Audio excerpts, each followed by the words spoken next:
ನಮಸ್ಕಾರ ವೀಕ್ಷಕರೇ, ಪೂಜ್ಯರು ನೋಡಿ ವಿಶೇಷ ಕಾರ್ಯಕ್ರಮಕ್ಕೆ ಸ್ವಾಗತ. ನಾನು ಶರಣು. ಇವತ್ತಿನ ಕಾರ್ಯಕ್ರಮದಲ್ಲಿ ನಮ್ಮೊಂದಿಗಿರುವಂಥವರು ಶ್ರೀಮಠದ ಸತ್ಕಾರ್ಯಗಳ ಜೊತೆಯಲ್ಲಿ ಸಮಾಜ ಸೇವೆಯಲ್ಲಿ ತಮ್ಮನ್ನು ತಾವು ತೊಡಗಿಸಿಕೊಂಡಿರುವಂಥ ಶ್ರಮಜೀವಿಗಳು, ಕಾಯಕ ವೇಗಿಗಳು, ಜನರ ಬದುಕಿಗೆ ದಾರಿದೀಪವಾಗುವುದರ ಜೊತೆಗೆ ಆಧ್ಯಾತ್ಮದಲ್ಲಿ ರಾಜ್ಯ ರಾಷ್ಟ್ರ ಮಟ್ಟದಲ್ಲಿ ತಮ್ಮದೇ ಆದ ಹೆಸರು ಮಾಡಿರುವಂಥ ಯೋಗಿಗಳು, ಜೊತೆಗೆ ಶ್ರೀಮಠದ ಗಣಿತ ಗೌರವವನ್ನು ಎತ್ತಿ ಹಿಡಿದಂಥ ಪೂಜ್ಯ ಶ್ರೀಗಳು ಇವತ್ತು ನಮ್ಮ ಕಾರ್ಯಕ್ರಮದಲ್ಲಿದ್ದಾರೆ. ಬನ್ನಿ ಅವರು ಮಾತನಾಡಿಸ್ಕೊಂಡು ಬರೋಣ.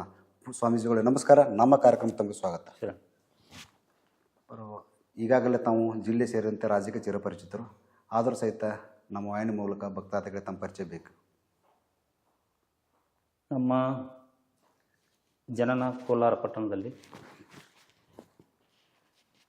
ನಮ್ಮ ತಂದೆ ಮುರುಘೇಶ ಸ್ವಾಮಿಗಳು, ತಾಯಿ ಪಾರ್ವತಮ್ಮನವರು. ಅವರ ಒಂದು ಪುಣ್ಯಗರ್ಭದಲ್ಲಿ 9ನೇ ಮಗನಾಗಿ ನಾವು ಜನಿಸಿದವರು. ಒಟ್ಟು ನಮ್ಮ ತಂದೆ ತಾಯಿಯವರಿಗೆ 10 ಜನ ಮಕ್ಕಳು. ಅವರ ಒಂದು ಪುಣ್ಯಗರ್ಭದಲ್ಲಿ ನಾವು ಜನಿಸಿ ಬಂದದ್ದೇ ಒಂದು ಸೌಭಾಗ್ಯ. ಶ್ರೀಮಠ ಸಾವಿರಾರು ವರ್ಷಗಳ ಒಂದು ಧಾರ್ಮಿಕ ಪರಂಪರೆಯಲ್ಲಿ ನಡೆದುಕೊಂಡು ಬಂದಿರತಕ್ಕಂಥ ಒಂದು ಮಠ. ಈ ಒಂದು ಮಠದಲ್ಲಿ ನಮ್ಮ ಜನನವಾದ ನಂತರ ನನ್ನ ವಿದ್ಯಾಭ್ಯಾಸ 7ನೇ ತರಗತಿವರೆಗೂ ಮತ್ತು ಕೋಲಾರ ಪಟ್ಟಣದಲ್ಲಿ, ನಂತರ ಮಾಧ್ಯಮಿಕ ಶಿಕ್ಷಣವು ಕೋಲಾರ ಪಟ್ಟಣದಲ್ಲಿ ಅಧ್ಯಯನ ಮಾಡಿ, ನಂತರ ಶಿವಯೋಗ ಮಂದಿರದಲ್ಲಿ ಒಂದು 3 ವರ್ಷ ಅಧ್ಯಯನ ಮಾಡಿದೆವು. ತದನಂತರ ಹುಬ್ಬಳ್ಳಿಯ 3000 ಮಠದಲ್ಲಿ ಸಂಸ್ಕೃತ ಅಭ್ಯಾಸದೊಂದಿಗೆ ನಮ್ಮ BA ಪದವಿಯನ್ನು ಪಾರಂಗತರಾಗಿ ಮುಂದೆ ಕಾಶಿ ಬನಾರಸ್ ವಿಶ್ವವಿದ್ಯಾಲಯದಲ್ಲಿ ನಾವು ಸಂಸ್ಕೃತ MA ನಾವು ಉತ್ತೀರ್ಣರಾಗಿ, ತದನಂತರ ಇದೇ ಒಂದು 2 ವರ್ಷದ ಹಿಂದುಗಡೆ ದೆಹಲಿಯ ಜವಾಹರ್ಲಾಲ್ ನೆಹರು ಯೂನಿವರ್ಸಿಟಿಯಿಂದ ವಿಶ್ವವಿದ್ಯಾಲಯದಿಂದ ವೀರಶೈವ ಸಿದ್ಧಾಂತಮೇ ಅಷ್ಟಾವರಣ ಮಹಿಮಾ ಅಂತಕ್ಕಂಥ ಹಿಂದಿ ಪ್ರಬಂಧಕ್ಕೆ ನಮಗೆ ಡಾಕ್ಟರೇಟ್ ಅವಾರ್ಡ್ ಆಗಿದ್ದು ತಮಗೆಲ್ಲ ಗೊತ್ತಿದೆ. ಅಂಥ ಒಂದು ಸಾಧನೆ ಶ್ರೀಮಠದಿಂದ ನಡೆದಿದೆ ಅಂತಕ್ಕಂಥದ್ದನ್ನು ನಾವು ಹೇಳಲಿಕ್ಕೆ ಹೆಮ್ಮೆ. ಶ್ರೀಮಠದ ಹಿನ್ನೆಲೆ ಏನಪ್ಪ? ಹಿನ್ನೆಲೆ ಅಂತಂದರೆ ಇದು ಪೂರ್ವ ಕಾಲದಿಂದಲೂ ರಾಜಗುರು ಮಠ. ಅಂದರೆ ಕ್ರಿಸ್ತ 963ರಲ್ಲಿ ನಮ್ಮ ರಾಜಗುರು ಗುರುಸಿದ್ದೇಶ್ವರ ಶಿವಾಚಾರ್ಯ ಲಿಂಗೈಕ್ಯ ಆಗಿದ್ದು. ಅವರು 325 ವರ್ಷ ಜೀವಂತವಾಗಿದ್ದು 325ನೇ ವರ್ಷಕ್ಕೆ ಮಹಾಶಿವರಾತ್ರಿಯಂದು ಜೀವಂತ ಸಮಾಧಿಯಾಗಿದ್ದಾರೆ. ಅವರ ಕರ್ತೃ ಗದ್ದುಗೆಯನ್ನು ನಾವು ಇಲ್ಲಿ ಪ್ರತಿಷ್ಠಾಪನೆ ಮಾಡಿದೆವು. ಅವರ ಒಂದು ನೆನಪಿಗಾಗಿ ಪ್ರತಿ ವರ್ಷವೂ ಮಹಾಶಿವರಾತ್ರಿಯಂದು ಜಾತ್ರಾ ಮಹೋತ್ಸವವನ್ನು ನಾವು ಹಮ್ಮಿಕೊಂಡು ಧಾರ್ಮಿಕ ಕಾರ್ಯಕ್ರಮ ನಡೆಸಿಕೊಂಡು ಬರ್ತಾ ಇದ್ವಿ. ಯಾವ ಜಗದ್ಗುರು ಪೀಠದಾಗ? ನಮ್ಮದು ಪಂಚಪೀಠದಲ್ಲಿ ಸದ್ಧರ್ಮ ಸಿಂಹಾಸನ ಉಜ್ಜಯಿನಿ ಪೀಠದ ಶಾಖಾ ಮಠ. ಇದು ಗುರುವರ್ಗದ ಮಠ. ಅಂದ್ರೆ ಮಠಗಳಲ್ಲಿ 2 ಥರ, ಅಂದ್ರೆ ಒಂದು ಶಿಷ್ಯವರ್ಗ, ಒಂದು ಗುರುವರ್ಗ ಅಂತ. ನಮ್ಮ ಕೋಲಾರ ಪಟ್ಟಣದಲ್ಲಿ ಇರ್ತಕ್ಕಂಥದ್ದು ಏಕೈಕ ಮಠ ಅಂತಂದ್ರೆ ಗುರು ಪರಂಪರೆಯಲ್ಲಿ ಬಂದಿರತಕ್ಕಂಥ ಮಠ ನಮ್ಮ ಶೀಲವಂತ ಹಿರೇಮಠ. ಇದು ಸದ್ಧರ್ಮ ಉಜ್ಜಯಿನಿ ಸಿಂಹಾಸನದ ಒಂದು ಶಾಖಾ ಮಠ ಅಂತಕ್ಕಂಥ ಮಠ. ಯಾವ ಮಠದೊಂದಿಗೆ ಅತಿ ಅವಿನಾಭಾವ ಸಂಬಂಧ ಹೊಂದಿದೆ ಮಠ? ನಾವು ಪಂಚಪೀಠಗಳೊಂದಿಗೂ ಅವಿನಾಭಾವ ಸಂಬಂಧ ಇದೆ, ವಿರಕ್ತಿ ಪೀಠಗಳೊಂದಿಗೂ ಅವಿನಾಭಾವ ಸಂಬಂಧ ಇದೆ. ನಮ್ದು ಸದ್ಧರ್ಮ ಪೀಠ ಅಂತಂದ್ರೆ ನಾವು ಸರ್ವರಿಗೂ ನಾವು ಬೇಕಾಗಿರುವುದು, ಅವ್ರು ನಮಗೆ ಬೇಕಾಗಿರುವುದು. ನಮ್ಮದು ಇದೇ ಪೀಠ ಅಂತಿಲ್ಲ. ಆದ್ರೆ ನಮ್ಮ ಪರಂಪರೆಯಲ್ಲಿ ಮಾತ್ರ ಉಜ್ಜಯಿನಿ ಸದ್ಧರ್ಮ ಸಿಂಹಾಸನದ ಒಂದು ಆಚಾರ ವಿಚಾರಗಳ ಮುಖಾಂತರ ನಾವು ಸಾಗ್ತಾ ಇದ್ದೀವಿ. ಶ್ರೀಮಠದ ಸತ್ಕಾರ್ಯಗಳು ಏನಪ್ಪ ಸಮಾಜಕ್ಕೆ ನೋಡ್ರಿ, ಇವತ್ತಿನ ದಿವಸ ಧಾರ್ಮಿಕವಾಗಿ, ಆಧ್ಯಾತ್ಮಿಕವಾಗಿ ಮತ್ತು ಸಾಮಾಜಿಕವಾಗಿ ಮತ್ತು ಶೈಕ್ಷಣಿಕವಾಗಿ ಏನು ಹಿಂದುಳಿತಿರ್ತಾರಲ್ಲ, ಅವರಲ್ಲಿಗೆ ನಾವು ಸ್ವತಃ ನಾವೇ ಹೋಗಿ ನಿಮ್ಮಲ್ಲಿರ್ತಕ್ಕಂಥ ಮೂಢನಂಬಿಕೆಗಳು ಬಿಡ್ರಿ, ಆನಂತರ ಅನಾಗರಿಕತೆಯನ್ನು ಬಿಡ್ರಿ, ಒಳ್ಳೆಯ ಮಾನವೀಯತೆಯಿಂದ ಬಾಳ್ರಿ, ಒಳ್ಳೆಯ ಶಿಕ್ಷಣವನ್ನು ಪಡೀರಿ, ದುಶ್ಚಟಗಳಿಗೆ ಬಲಿ ಆಗಬೇಡ್ರಿ, ಇಂಥ ಒಂದು ಸದ್ಬೋಧನೆಗಳನ್ನು ನಮ್ಮ ಶ್ರೀಮಠದಿಂದ ನಾವು ನಡೆಸ್ಕೊಂಡು ಬರ್ತಾ ಇದ್ವಿ. ಶ್ರೀಮಠದ ಏನರ ಪವಾಡ ಇರ್ಬೋದಲ್ರಪ್ಪ? ಪವಾಡ ಅಂತಂದ್ರೆ ನೋಡ್ರಿ, ಇವತ್ತು ನಾ ಹೇಳ್ಬೇಕಂತಂದ್ರೆ ಶುಭ ಸಂದರ್ಭ ಇದು. ಯಾಕಂದ್ರೆ ಮೊದಲಿನ ಪೂಜ್ಯರು ಅನೇಕ ಪವಾಡಗಳನ್ನು ಮಾಡಿದ್ದಾರೆ. ನಮ್ಮ ಮುರುಗೇಂದ್ರ ಶಿವಾಚಾರ್ಯರು ಈಗ ಹಿಂದುಗಡೆ ಗುರುಗಳಿದ್ದಾರೆ. ಆ ಗುರುಗಳಿಂದ ಹೇಳ್ಬೇಕಂತಂದ್ರೆ ಈ ಮಠಕ್ಕೆ 15ನೇ ಶತಮಾನದಾಗ ಅವರು ಪೀಠಾಧಿಪತಿಗಳು, 9ನೇ ಪೀಠಾಧಿಪತಿಗಳು. ಅದಕ್ಕೆ ಅವ್ರಕ್ಕಿಂತ ಪೂರ್ವದಲ್ಲಿ 8 ಜನ ಪೀಠಾಧಿಪತಿಗಳು ಇಲ್ಲಿ ಆಗಿ ಹೋಗಿದ್ದಾರೆ. ಆ 9ನೇ ಪೀಠಾಧಿಪತಿಗಳು ಲೋಕ ಸಂಚಾರವಾಗಿ ದೆಹಲಿಯ ಸುಲ್ತಾನ್ ಅರಸರಿಗೆ ಭೇಟಿ ಆಗ್ತಾರೆ. ಅವರು ಕಾಶಿ ಕೇದಾರ ಕ್ಷೇತ್ರಗಳಲ್ಲಿ ದರ್ಶನ ಮಾಡಿ ಅಲ್ಲಿ ದೆಹಲಿಯ ಸುಲ್ತಾನ್ ಅರಸರಿಗೆ ಭೇಟಿ ಆಗ್ಬೇಕಂತಂದ್ರೆ ಅಲ್ಲಿ ಏನೈತಿ, ಕೆಲವೊಂದು ಆಗಿನ ಕಾಲದೊಳಗೆ ಅವರ ಮಹಾರಾಜರ ಆಜ್ಞೆ ಇತ್ತವು, ನಮ್ಮ ಧರ್ಮದವ್ರು ಬಿಟ್ಟು ಇನ್ನೊಬ್ಬ ಧರ್ಮದವರು ಅಲ್ಲಿ ಸಂಸ್ಥೆಗೆ ಆಗಬಾರ್ದು ಅಂತಕ್ಕಂಥದ್ದು. ಅಂಥ ಒಂದು ಸಂದರ್ಭದಲ್ಲಿ ಇವರು ಶಿವಯೋಗಿಗಳು ಬಂದು ದೆಹಲಿಯಲ್ಲಿರ್ತಕ್ಕಂಥ ದೇವಗಿರಿ ಆವಾಗಿನ ಕಾಲಕ್ಕೆ ಈಗ ದೌಲತಾಬಾದ್ ಆಗೈತೆ, ಅಲ್ಲಿ ಅವ್ರು ತಪಸ್ ಮಾಡ್ತಾ ಇದ್ದಾರೆ. ಅಲ್ಲಿ ಸೈನಿಕರು ಹೋಗಿ ಏನು ಮಾಡ್ತಾರೆ ಅಂತಂದ್ರೆ, ಇಲ್ಲೊಬ್ಬ ಯಾವನೋ ಯೋಗಿ ಬಂದು ತಮ್ಮ ಧರ್ಮ ಪ್ರಚಾರಕ್ಕೆ ಬಂದಾನ, ಅದಕ್ಕೆ ಅವ ಅಲ್ಲಿ ಹಿಂಗೆ ತಪಸ್ಸಿ ಕೂತಾನ ಅಂತ ಹೇಳಿದ ಕೂಡಲೇ ಅವ್ರು ಮಹಾರಾಜರ ಆಜ್ಞೆ ಮಾಡ್ತಾರೆ.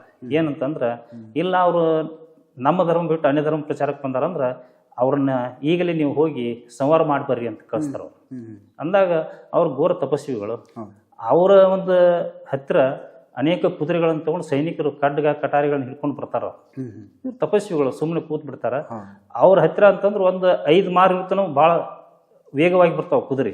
ಬಂದು ಕುದುರೆಗಳು ಓಡಿ ಬಂದು ಹೊಳ್ಳಿ ಎಷ್ಟು ವೇಗವಾಗಿ ಬಂದಿದ್ದು ಅಷ್ಟು ವೇಗವಾಗಿ ಹಿಂಬ್ರಿಕ್ಕಿ ಹೋಗ್ಬಿಡ್ತಾವ. ಅದೊಂದು ಅವ್ರ ಪವಾಡ. ಅಂದ್ರೆ ಮುಂದೆ ಬಂದ ಕುದುರೆಗಳು ಹಿಂಗಾಲಿನಿಂದ ಹೋಗ್ತಾವ. ಹಿಂಗಾಲಿನಿಂದ ಹೋಗಿ ಆ ರಾಜನಿಗೆ ಭೇಟಿಕಾವ್. ಆ ರಾಜನಿಗೆ ಭೇಟಿ ಆದಾಗ ರಾಜ ಹೇಳ್ತಾನ ಈ ರೀತಿಯಾಗಿ ಬರ್ತಕ್ಕಂಥದ್ದು ಸಾಧ್ಯ ಇಲ್ಲ, ಆದ್ರೆ ಯಾರು ಇರ್ಬೋದು ಅಂತ ತಿಳ್ಕೊಂಡು ಅಲ್ಲಿರ್ತಕ್ಕಂಥ ಸೈನಿಕ ಒಬ್ಬ ಪ್ರತಿನಿಧಿ ಹೋಗಿ ಹೇಳ್ತಾನ, ಇಲ್ಲ ಅವ್ರ ಪೂಜ್ಯರು ತಪಸ್ಸಿ ಕೂತಾರ, ಅವ್ರ ಹತ್ರ ಹೋಗಿದ್ ಕುದುರೆ ಹೊಳ್ಳಿ ಹಿಂಬ್ರಿಕ್ಕಿ ಬಂದ ಅಂತಂದ್ರೆ ನಮಗೆ ಅಲ್ಲಿ ಹೋಗ್ಲಿಕ್ಕೆ ಸಾಧ್ಯ ಇಲ್ಲ ಅಂತ. ಅವ್ರೊಬ್ರು ತಪಸ್ವಿಗಳಲ್ಲಪ್ಪ, ಅವ್ರು ದೇವಾನು ಮಹಾತ್ಮರವರು, ಅವ್ರ ದೇವಾಂಶ ಸಂಭೂತರು. ಅವರಿಗೆ ನಾನಾ ಬರ್ತೀನಿ ಮಹಾರಾಜ ಆದ್ರೂ ಸಾಧ್ಯ ಇಲ್ಲ ಅಂತ ತಿಳ್ಕೊಂಡು ಮಹಾರಾಜನ ಅವರಿಗೆ ರಾಜರ ವೇಷಭೂಷಣ ತಗೊಂಡು ಉಡುಗೊರೆ ತಗೊಂಡು ಆ ಗುರುಗಳ ಹತ್ರ ಬರ್ತಾನೆ. ಗುರುಗಳ ಹತ್ರ ಬಂದು ಅವ್ರ ಪಾದಕ್ಕೆ ನಮಸ್ಕಾರ ಮಾಡಿ ಅವ್ರಿಗೆ ಅಲ್ಲೇ ಶರಣಾಗಿ ತಮ್ಮನ್ನು ನಾವು ಪರೀಕ್ಷೆ ಮಾಡ್ಲಿಕ್ಕೆ ಒಂದು ತಪ್ಪಾಯ್ತು ಅಂತ ತಿಳ್ಕೊಂಡು ಅಲ್ಲಿ ಅವ್ರಿಗೆ ಶರಣಾಗಿ ಕೇಸಿಂದ ಮಹಾರಾಜ ತಮ್ಮ ಅರಮನೆ ಕರ್ಕೊಂಡು ಹೋಗ್ತಾನೆ. ಅರಮನೆ ಕರ್ಕೊಂಡು ಹೋಗಿ ಅವ್ರಿಗೆ ರಾಜ ಸಿಂಹಾಸನ ಮೇಲೆ ಕೂಡಿಸಿ ದೆಹಲಿಯ ದೌಲತಾಬಾದ್ ಹತ್ರ ಇರ್ತಕ್ಕಂಥ ಒಂದು ಸಂಪತ್ತೆಲ್ಲ ನಿಮಗೆ ದಾನ ಮಾಡ್ತೇನೆ ಅಂತ ತಿಳ್ಕೊಂಡು ಅವತ್ತಿನ ಕಾಲಕ್ಕೆ ಶ್ರೀಮಠಕ್ಕೆ ದಾನ ಮಾಡಿದ್ದು ಅದೊಂದು ಪವಾಡ ಆಗಿ ಹೋಯ್ತು. ಅವರು ಈಗ ಹಿಂಬ್ರಿಕಿ ಕುದುರೆಗಳನ್ನು ಓಡಿಸಿದಾರ ಅಂತಂದ್ರೆ ಅವ್ರ ಲೀಲೆ ದೊಡ್ಡದು. ಹಾಗ ಕಾಲಾಂತರಗಳು ಪವಾಡಗಳು ನಡೆದುಕೊಂಡು ಬರ್ತಾ ಇರ್ತವೆ. ಅದೇ ರೀತಿಯಾಗಿ ನಮ್ಮ ಜನನಕ್ಕೆ ಒಂದು ವಿಷಯ ಹೇಳ್ತೀನಿ ನಿಮಗೆ. ಅಂದ್ರೆ ಇಲ್ಲಿ ಕೊಲ್ಲಾರ ಗ್ರಾಮ ಮೊದಲು ಮುಳುಗಡೆ ಆದ ನಂತರ ನಾವು ಇಲ್ಲಿ ಮಠ ಸ್ಥಾಪನೆ ಮಾಡಿದೆವು. ಅವಾಗ ನಮ್ಮ ತಂದೆಯವರು ಕೂಲಿ ಕೆಲಸ ಮಾಡ್ತಾ ಇದ್ರು. ಅಂದ್ರೆ ಬಡತನ ಪರಿಸ್ಥಿತಿ. ಅವಾಗ ಎಷ್ಟೋ ಮಠಗಳ ಪ್ರಭಾವ ಇದ್ರು, ಆರ್ಥಿಕವಾಗಿ ಸಮಸ್ಯೆ. ಅಂದ್ರೆ ನಮ್ಮ ತಂದೆಯವರು ಕೃಷಿಕರು. ಅವ್ರು ಏನ್ ಮಾಡ್ತಾ ಇದ್ರು ಅಂತಂದ್ರೆ ಒಂದು ಕೃಷಿನ ತಮ್ಮ ಅವಲಂಬಿತವಾಗಿ ಮಾಡ್ಕೊಂಡಂತ ದುಡಿಮೆ. ಅವರು ಅಂತರ ಕೃಷಿ ಕೆಲಸ ಇಲ್ಲದಾಗ ಬಾಡಿಗೆಯನ್ನು ಮಾಡ್ತಾ ಇದ್ರು. ಅಂದ್ರೆ ಎತ್ತಿನ ಬಂಡಿಯಲ್ಲಿ ಈಗೇನು ಟ್ರ್ಯಾಕ್ಟ್ರು ಈಗೆಲ್ಲ ಗಾಡಿ ವಾಹನಗಳ ಸೌಕರ್ಯ ಐತಿ. ಅವಾಗಿನ ಕಾಲದೊಳಗೆ ಎತ್ತಿನ ಬಂಡಿ ಒಳಗೆ ಕಾಯಿಪಲ್ಲೆ ಇಂಥದೆಲ್ಲ ಸಾಗಿಸ್ಬೇಕಾಗಿರ್ತಕ್ಕಂಥ ಸಂದರ್ಭ ಬೇರೆ ಊರು. ಅದಕ್ಕೆ ನಮ್ಮ ಊರದಿಂದ ಐತಿ ಕೆರೂರು ಅನಂತರ ಬಾಗಲಕೋಟೆ ಸಂತಿಗೆ ಹೋಗ್ಬೇಕಾಗ್ತದೆ. ಅವಾಗ ನಮ್ಮ ತಂದೆಯವರು ನಾನು ತಾಯಿಯವ್ರ ಗರ್ಭದಲ್ಲಿದ್ದಾಗ ಎತ್ತಿನ ಬಂಡಿ ಹುಡ್ಕೊಂಡು ಒಂದು 10-15 ಚೀಲ ಹಸಿ ಮೆಣಸಿನಕಾಯಿ ಬಂಡಿ ಒಳಗೆ ಹೇಳ್ಕೊಂಡು ಕೆರೂರು ಸಂತಿಗೆ ಹೋಗ್ಬೇಕಾಗಿತ್ತು. ಆ ಸಂದರ್ಭದೊಳಗೆ ರಾತ್ರಿ ಸಾಯಂಕಾಲ 7 ಗಂಟೆಗೆ ಬಿಟ್ಟು ರಾತ್ರಿ 12 ಗಂಟೆಗೆ ಅಲ್ಲಿ ಇರ್ಬೇಕು. ಅಂದ್ರೆ ಬೆಳಿಗ್ಗೆ ಸವಾಲ. ಅದಕ್ಕೆ ಅಷ್ಟೊತ್ತಿಗೆ ಹೋಗ್ಬೇಕು ಅಂತೇಳಿ ಎತ್ತಿನ ಬಂಡಿ ಹುಡ್ಕೊಂಡು ಅವ್ರು ಹೋಗ್ಬೇಕಾದ್ರೆ ಇಲ್ಲಿ ರಾತ್ರಿ 8 ಗಂಟೆಗೆ ಬಿಟ್ಟಾರ. ರಾತ್ರಿ ಇಲ್ಲಿ ನಮ್ಮ ಹೊಳಿ ನಾಕ ಅಂತಿತ್ತು ಹಳೆದು ಮೊದಲಿನ ಬ್ರಿಡ್ಜ್. ಆ ಬ್ರಿಡ್ಜ್ ದಾಟಿ ಹೋಗ್ಬೇಕಾಗಿತ್ತು. ಅವತ್ತಿನ ದಿವಸ 8 ಗಂಟೆಗೆ ಅಲ್ಲಿ ಹೋಟೆಲ್ಗಳಲ್ಲಿ ಸ್ವಲ್ಪ ಚಹಾ ಕೊಡೋದು. ನಮ್ಮ ತಂದೆಯವ್ರು ಬಂಡಿ ಹುಡ್ಕೊಂಡು ಹೋಗೋದ್ರೊಳಗೆ ಜೋರಾಗಿ ಮಳಿ ಬಂದ್ಬಿಟ್ಟು, ರೋಣಿ ಮಳಿ ಬಂದು ಅಲ್ಲಿ ಒಂದು ಜಡಿಯವನ ಹಳ್ಳ ಅಂತ ಬರ್ತೈತಿ ನಮ್ಮ ಹಳೆ ಕೊರತಿ ನಡು. ಆ ಕೊರತಿ ಹತ್ರ ಆ ಜಡಿಯವನ ಹಳ್ಳ ಮಹಾಪೂರ್ ಬಂದ್ ಏನ್ ಮಾಡ್ತದ, ದಾರಿ ಬಂದಾಗ್ತದೆ. ಅವಾಗ ಆ ಕಡೆ ವಾಹನಗಳು ಅಲ್ಲೇ ನಿಲ್ತಾವ, ಈ ಕಡೆ ನಿಂದಿರ್ತಾವ. ಇವ್ರು ನಮ್ಮ ತಂದೆಯವರು 10 ಗಂಟೆಗೆ ಹೋಗಿ ಅಲ್ಲಿ ಗಾಡಿ ತರಬ್ತಾರ. ತರಬಿದ ಕೂಡಲೇನ ಏನಪ್ಪಾ ಈಗ 10-11 ಆಗೈತಿ, ನಾನು ಎತ್ತಿನ ಬಂದು ಸಾವಕಾಶ ಹೋಗ್ಬೇಕಾದ್ರು ಬೆಳಗ್ಗೆ 4 ಗಂಟೆಗೆ ಮುಟ್ಬೇಕು, ಸವಾಲ 5 ಗಂಟೆಗೆ ಏನಿದು ಇಲ್ಲೆಲ್ಲ ಸಮಸ್ಯೆ ಆಯ್ತಲ್ಲ ತಿಳ್ಕೊಂಡು ವಿಚಾರ ಮಾಡಿ ಏನ್ ಮಾಡ್ತಾರ, ಏನ್ ಆದದ್ದಾಗ್ಲಿ ಗುರುವಿನ ದಯ ಅಂತ ತಿಳ್ಕೊಂಡು ಬಂಡಿ ಹೂಡ ನೀರೊಳಗೆ ಹೋಗಿ ವಿಚಾರ ಮಾಡ್ತಾರ. ಅವಾಗ ಏನಾಗ್ತದಂತಂದ್ರ ಆ ಕಡೆ ಜನ ನಿಂತ ಹೇಳ್ತಾರ, ಹಳ್ಳ ಸೆಳು ಬಾಳ ಐತಿ ಅಜ್ಜ, ಇಂತ ನಮ್ಮ ವಾಹನಗಳ ತರಬೇವು, ನಿನ್ನ ಎತ್ತಿನ ಬಂಡಿ ಎದಕ್ ಅದಿತ್ತು ಬೇಡ ಅಂತ ಹೇಳ್ತಾರ. ಅವ್ರು ಹೇಳಿದ್ರು ಸಹಿತ ಮತ್ ಬೆಳಗಿನ ಟೈಮ್ ಮುಟ್ಟಿಸ್ಲಿಲ್ಲ ಅಂದ್ರೆ ಇವರಿಗೆ ಸಮಸ್ಯೆ ಆಗತ್ತ. ಅದಕ್ಕೆ ನಾ ಏನ್ ಬೇಡ ಅಂತ ತಿಳ್ಕೊಂಡು ಅವ್ರು ಏನ್ ಮಾಡ್ತಾರ, ಇಲ್ಲ ನಾನು ದಾಟಿಸ್ತೇನೆ ಅಂತ ತಿಳ್ಕೊಂಡು ಎತ್ತಿನ ಬಂಡಿ ತಗೊಂಡು ನಡಬರ್ಕ್ ಹೋಗ್ಬಿಡ್ತಾರ. ಎತ್ತಿನ ಕಾಲ ಹಾರಿಬಿಡ್ತಾರ. ಹಾರಿದ ತಕ್ಷಣ ಬಂಡಿ ಎತ್ತು ಹಳ್ಳ ಹರ್ಕೊಂಡು ಹೋಗ್ಬಿಡ್ತು.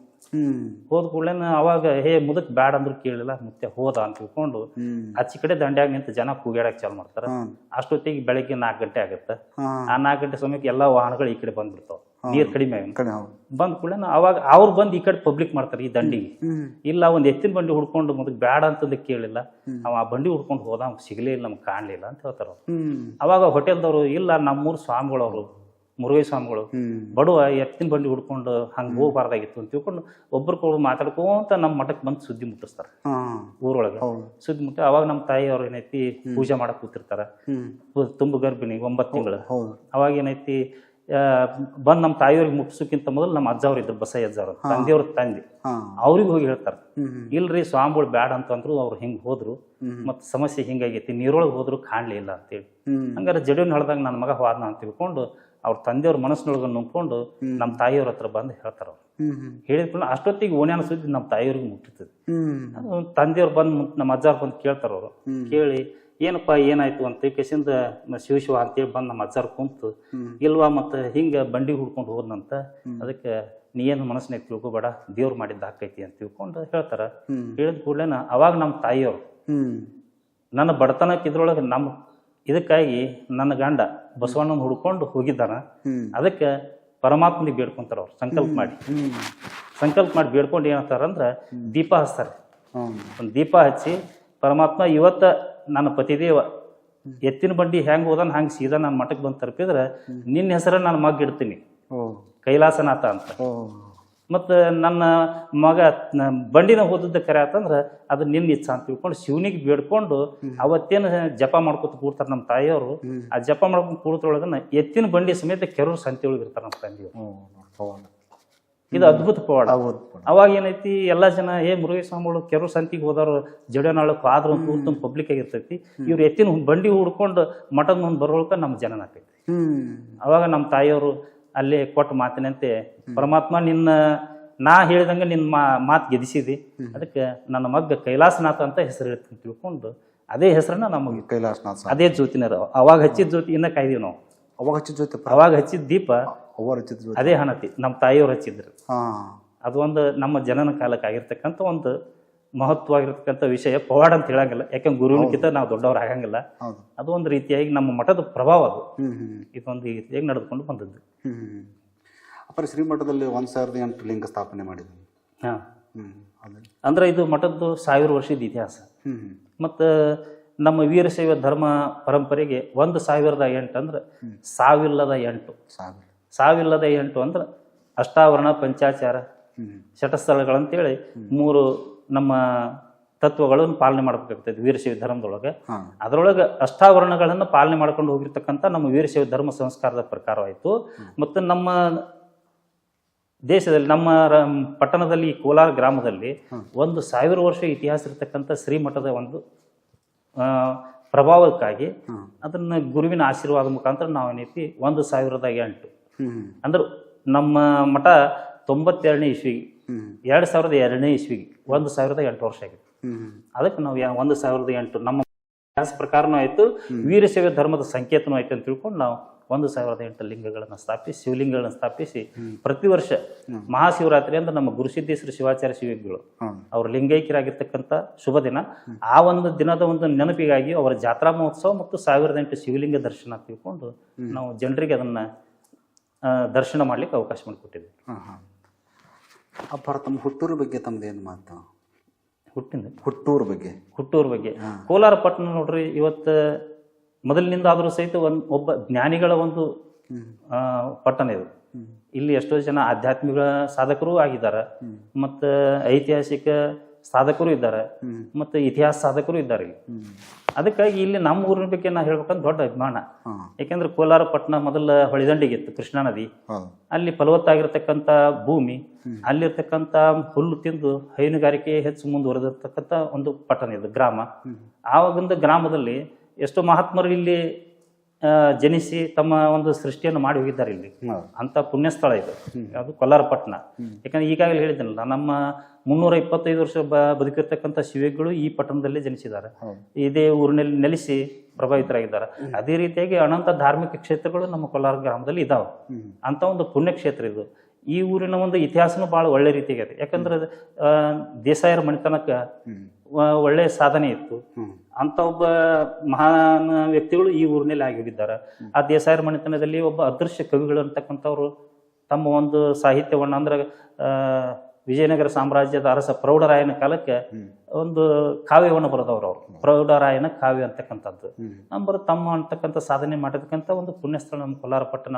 ಈ ಒಂದು ಪಟ್ಟಣದಲ್ಲಿ ಅದಕ್ಕೆ ರಾಜಕೀಯವಾಗಿ ಅನೇಕ ಗಣ್ಯರು ಜನಿಸಿ ನಮ್ಮ ರಾಜ್ಯದಲ್ಲಿ ಹೆಸರಾಗಿದ್ದಾರೆ. ಎಸ್ ಕೆ ಬೆಳ್ಳುಬ್ಬಿಯವರು ಜನಿಸಿ ದೊಡ್ಡ ಸಾಧನೆ ಮಾಡಿದ್ದಾರೆ. ಈ ನಮ್ಮ ಕೊರ್ತಿ ಕೋಲಾರ ಬ್ರಿಡ್ಜ್ ಆಗ್ಬೇಕಾಗಿದ್ರೆ ಅವ್ರ ಶ್ರಮ ಭಾಳ ಐತಿ. ಅಂಥವರೆಲ್ಲ ಈ ಒಂದು ಪಟ್ಟಣದಲ್ಲಿ ಜನಿಸಿರ್ತಕ್ಕಂಥದ್ದು ಒಂದು ಭಾಗ್ಯ. ವೀರಶೈವ ಲಿಂಗಾಯತ ಧರ್ಮದ ಬಗ್ಗೆ ತಮ್ಮ ಮಾತೇನ್ರಪ್ಪ? ವೀರಶೈವ ಲಿಂಗಾಯತ ಅಂದ್ರೆ ಎರಡು ಒಂದೇ ರೀ. ವೀರಶೈವ ಬೇರೆ ಅಲ್ಲ, ಲಿಂಗಾಯತ ಬೇರೆ ಅಲ್ಲ. ಅದು ಏನಾಗ್ಬಿಟ್ಟದ ಅಂತಂದ್ರೆ ವೀರಶೈವ ಅಂತಕ್ಕಂಥದ್ದು ಗ್ರಂಥೀಯ ಭಾಷೆ, ಲಿಂಗಾಯತ ಅಂತಕ್ಕಂಥದ್ದು ಆಡು ಭಾಷೆ. ಈಗ ಕೆಲವೊಬ್ರು ಸಾಮಾನ್ಯವಾಗಿ ಈಗ ಸುಶಿಕ್ಷಿತರು ಬಂದವ್ರು ಏನೈತಿ ಅಜ್ಜವ್ರು ಅಂತಾರೆ, ಹೌದಲ್ರಿ? ಮತ್ತು ಸಾಮಾನ್ಯ ಬಂದವ್ರು ಏನೈತಿ ಸ್ವಾಮೀಜಿ ಅಂತಾರ. ಸ್ವಾಮೀಜಿ ಅಂದ್ರು ನಾವ, ಅಜ್ಜವ್ರು ಅಂದ್ರು ನಾವ. ಹಂಗೆ ವೀರಶೈವ ಅಂದ್ರೂ ಒಂದೇ, ಲಿಂಗಾಯತ್ ಅಂದ್ರು ಒಂದೇ. ಆದ್ರೆ ಅದನ್ನು ಬೇರೆ ಮಾಡುವಂಥದ್ದು ನಮಗಷ್ಟು ಸರಿ ಅನ್ಸಂಗಿಲ್ಲ. ಏನೋ ಅದಕ್ಕಾಗಿ ಸಾಹಸ ಮಾಡ್ಲಿಕ್ಕತ್ತಾರ. ಈಗ ನೋಡ್ರಿ ಇವತ್ತಿಂದ ಅಲ್ಲಿ ಅದು ಇವ್ರು ಹಂಗೆ ಸಾಧನೆ ಮಾಡ್ಕೊಂತಾನ ಅದರ ಅದು ಹಂಗೆ ಹಿಂದೆ ಹೋಗ್ತಾನೆ ಇದೆ. ನಾವು ಹೇಳೋದು ಏನಂತಂದ್ರೆ ಈ ಒಂದು ನಾಡಿಗೆ ಒಂದು ದೇಶಕ್ಕೆ ಏನಾದರೂ ಒಂದು ಒಳ್ಳೆಯ ಒಂದು ಸಂಭಾಷಣೆ ನಾವು ಕೊಡಬೇಕಾಗಿತ್ತು ಅಂತಂದ್ರೆ ವೀರಶೈವ ಲಿಂಗಾಯತ ಇಬ್ರು ಒಂದಾದಾಗ ಮಾತ್ರ ಈ ನಾಡು ಚೆನ್ನಾಗಿ ಉಳಿತದೆ. ಮತ್ತು ಇವ್ರು ಈ ಕಡೆ ಅವ್ರು ಆ ಕಡೆ ಆದಾರಂತೂ ಅದು ಒಳ್ಳೆಯ ರೀತಿಯಾಗಿರ್ತಕ್ಕ ಸಾಧನೆ ಅಲ್ಲ ಅಂತಕ್ಕಂಥ ಮಾತನ್ನು ಹೇಳ್ತೀವಿ. ಅದಕ್ಕೆ ಎಲ್ಲರೂ ಈಗ ಬಸವಣ್ಣನ ಬಿಟ್ಟು ನಾವಿಲ್ಲ, ರೇಣುಕಾಚಾರ್ಯ ಬಿಟ್ಟು ಅವರಿಲ್ಲ. ಹೌದು. ಮತ್ತು ಬಸವಣ್ಣವರು ವೀರಶೈವ ಧರ್ಮ ಅಂತಕ್ಕಂಥದ್ದು ಅವರೇ ಹೇಳ್ಯಾರ. ಶೈವನಾಗಿದ್ದವನ್ನ ನಾನು ವೀರಶೈವನಾದೆ ಅಂತ ಅವ್ರ ವಚನದೊಳಗೆ ಹೇಳ್ಯಾರ. ಮತ್ತು ಇವರು ಲಿಂಗಾಯತ ಧರ್ಮ ಸ್ಥಾಪನೆ ಮಾಡೀನಿ ಅಂತ ಎಲ್ಲಿ ಹೇಳಿಲ್ಲ. ಕೆಲವೊಬ್ರು ಶರಣರ ಏನೈತಿ ಆಡು ಭಾಷೆ ಒಳಗೆ ವೀರಶೈವ ಲಿಂಗಾಯತ ಅಂದಾರ, ಲಿಂಗಾಯತ ವೀರಶೈವ ಅಂದಾರ. ಹೌದಲ್ಲ, ಅದನ್ನ ನಾವು ಅನರ್ಥ ಮಾಡ್ಕೊಂಡು ಮತ್ತು ಸಮಾಜಕ್ಕೆ ತಪ್ಪು ಸಂದೇಶ ಕೊಡಬಾರದು. ಅದರಲ್ಲಿ ಪ್ರಭಾವಿತರು ಅದಾರ, ಜ್ಞಾನಿಗಳು ಅದಾರ, ಅವ್ರು ಇನ್ನಷ್ಟು ವಿಚಾರ ಮಾಡಿಕೊಂಡು ಆದಷ್ಟು ಒಮ್ಮನಸ್ಸಿನಿಂದ ಬರುವಂಥದ್ದು ಒಳ್ಳೇದು. ತಾವು ಬಸವ ಪುರಾಣವನ್ನು 45 ನಿಮಿಷದಲ್ಲಿ ಮುಗಿಸಿ ಸಂಪೂರ್ಣ ಅನ್ನೋದೊಂದು ಮಾತೈತಪ್ಪ. ಅದು ಗುರುವಿನ ಅನುಗ್ರಹ. ಅದು ಹೆಂಗ್ರಪ್ಪ?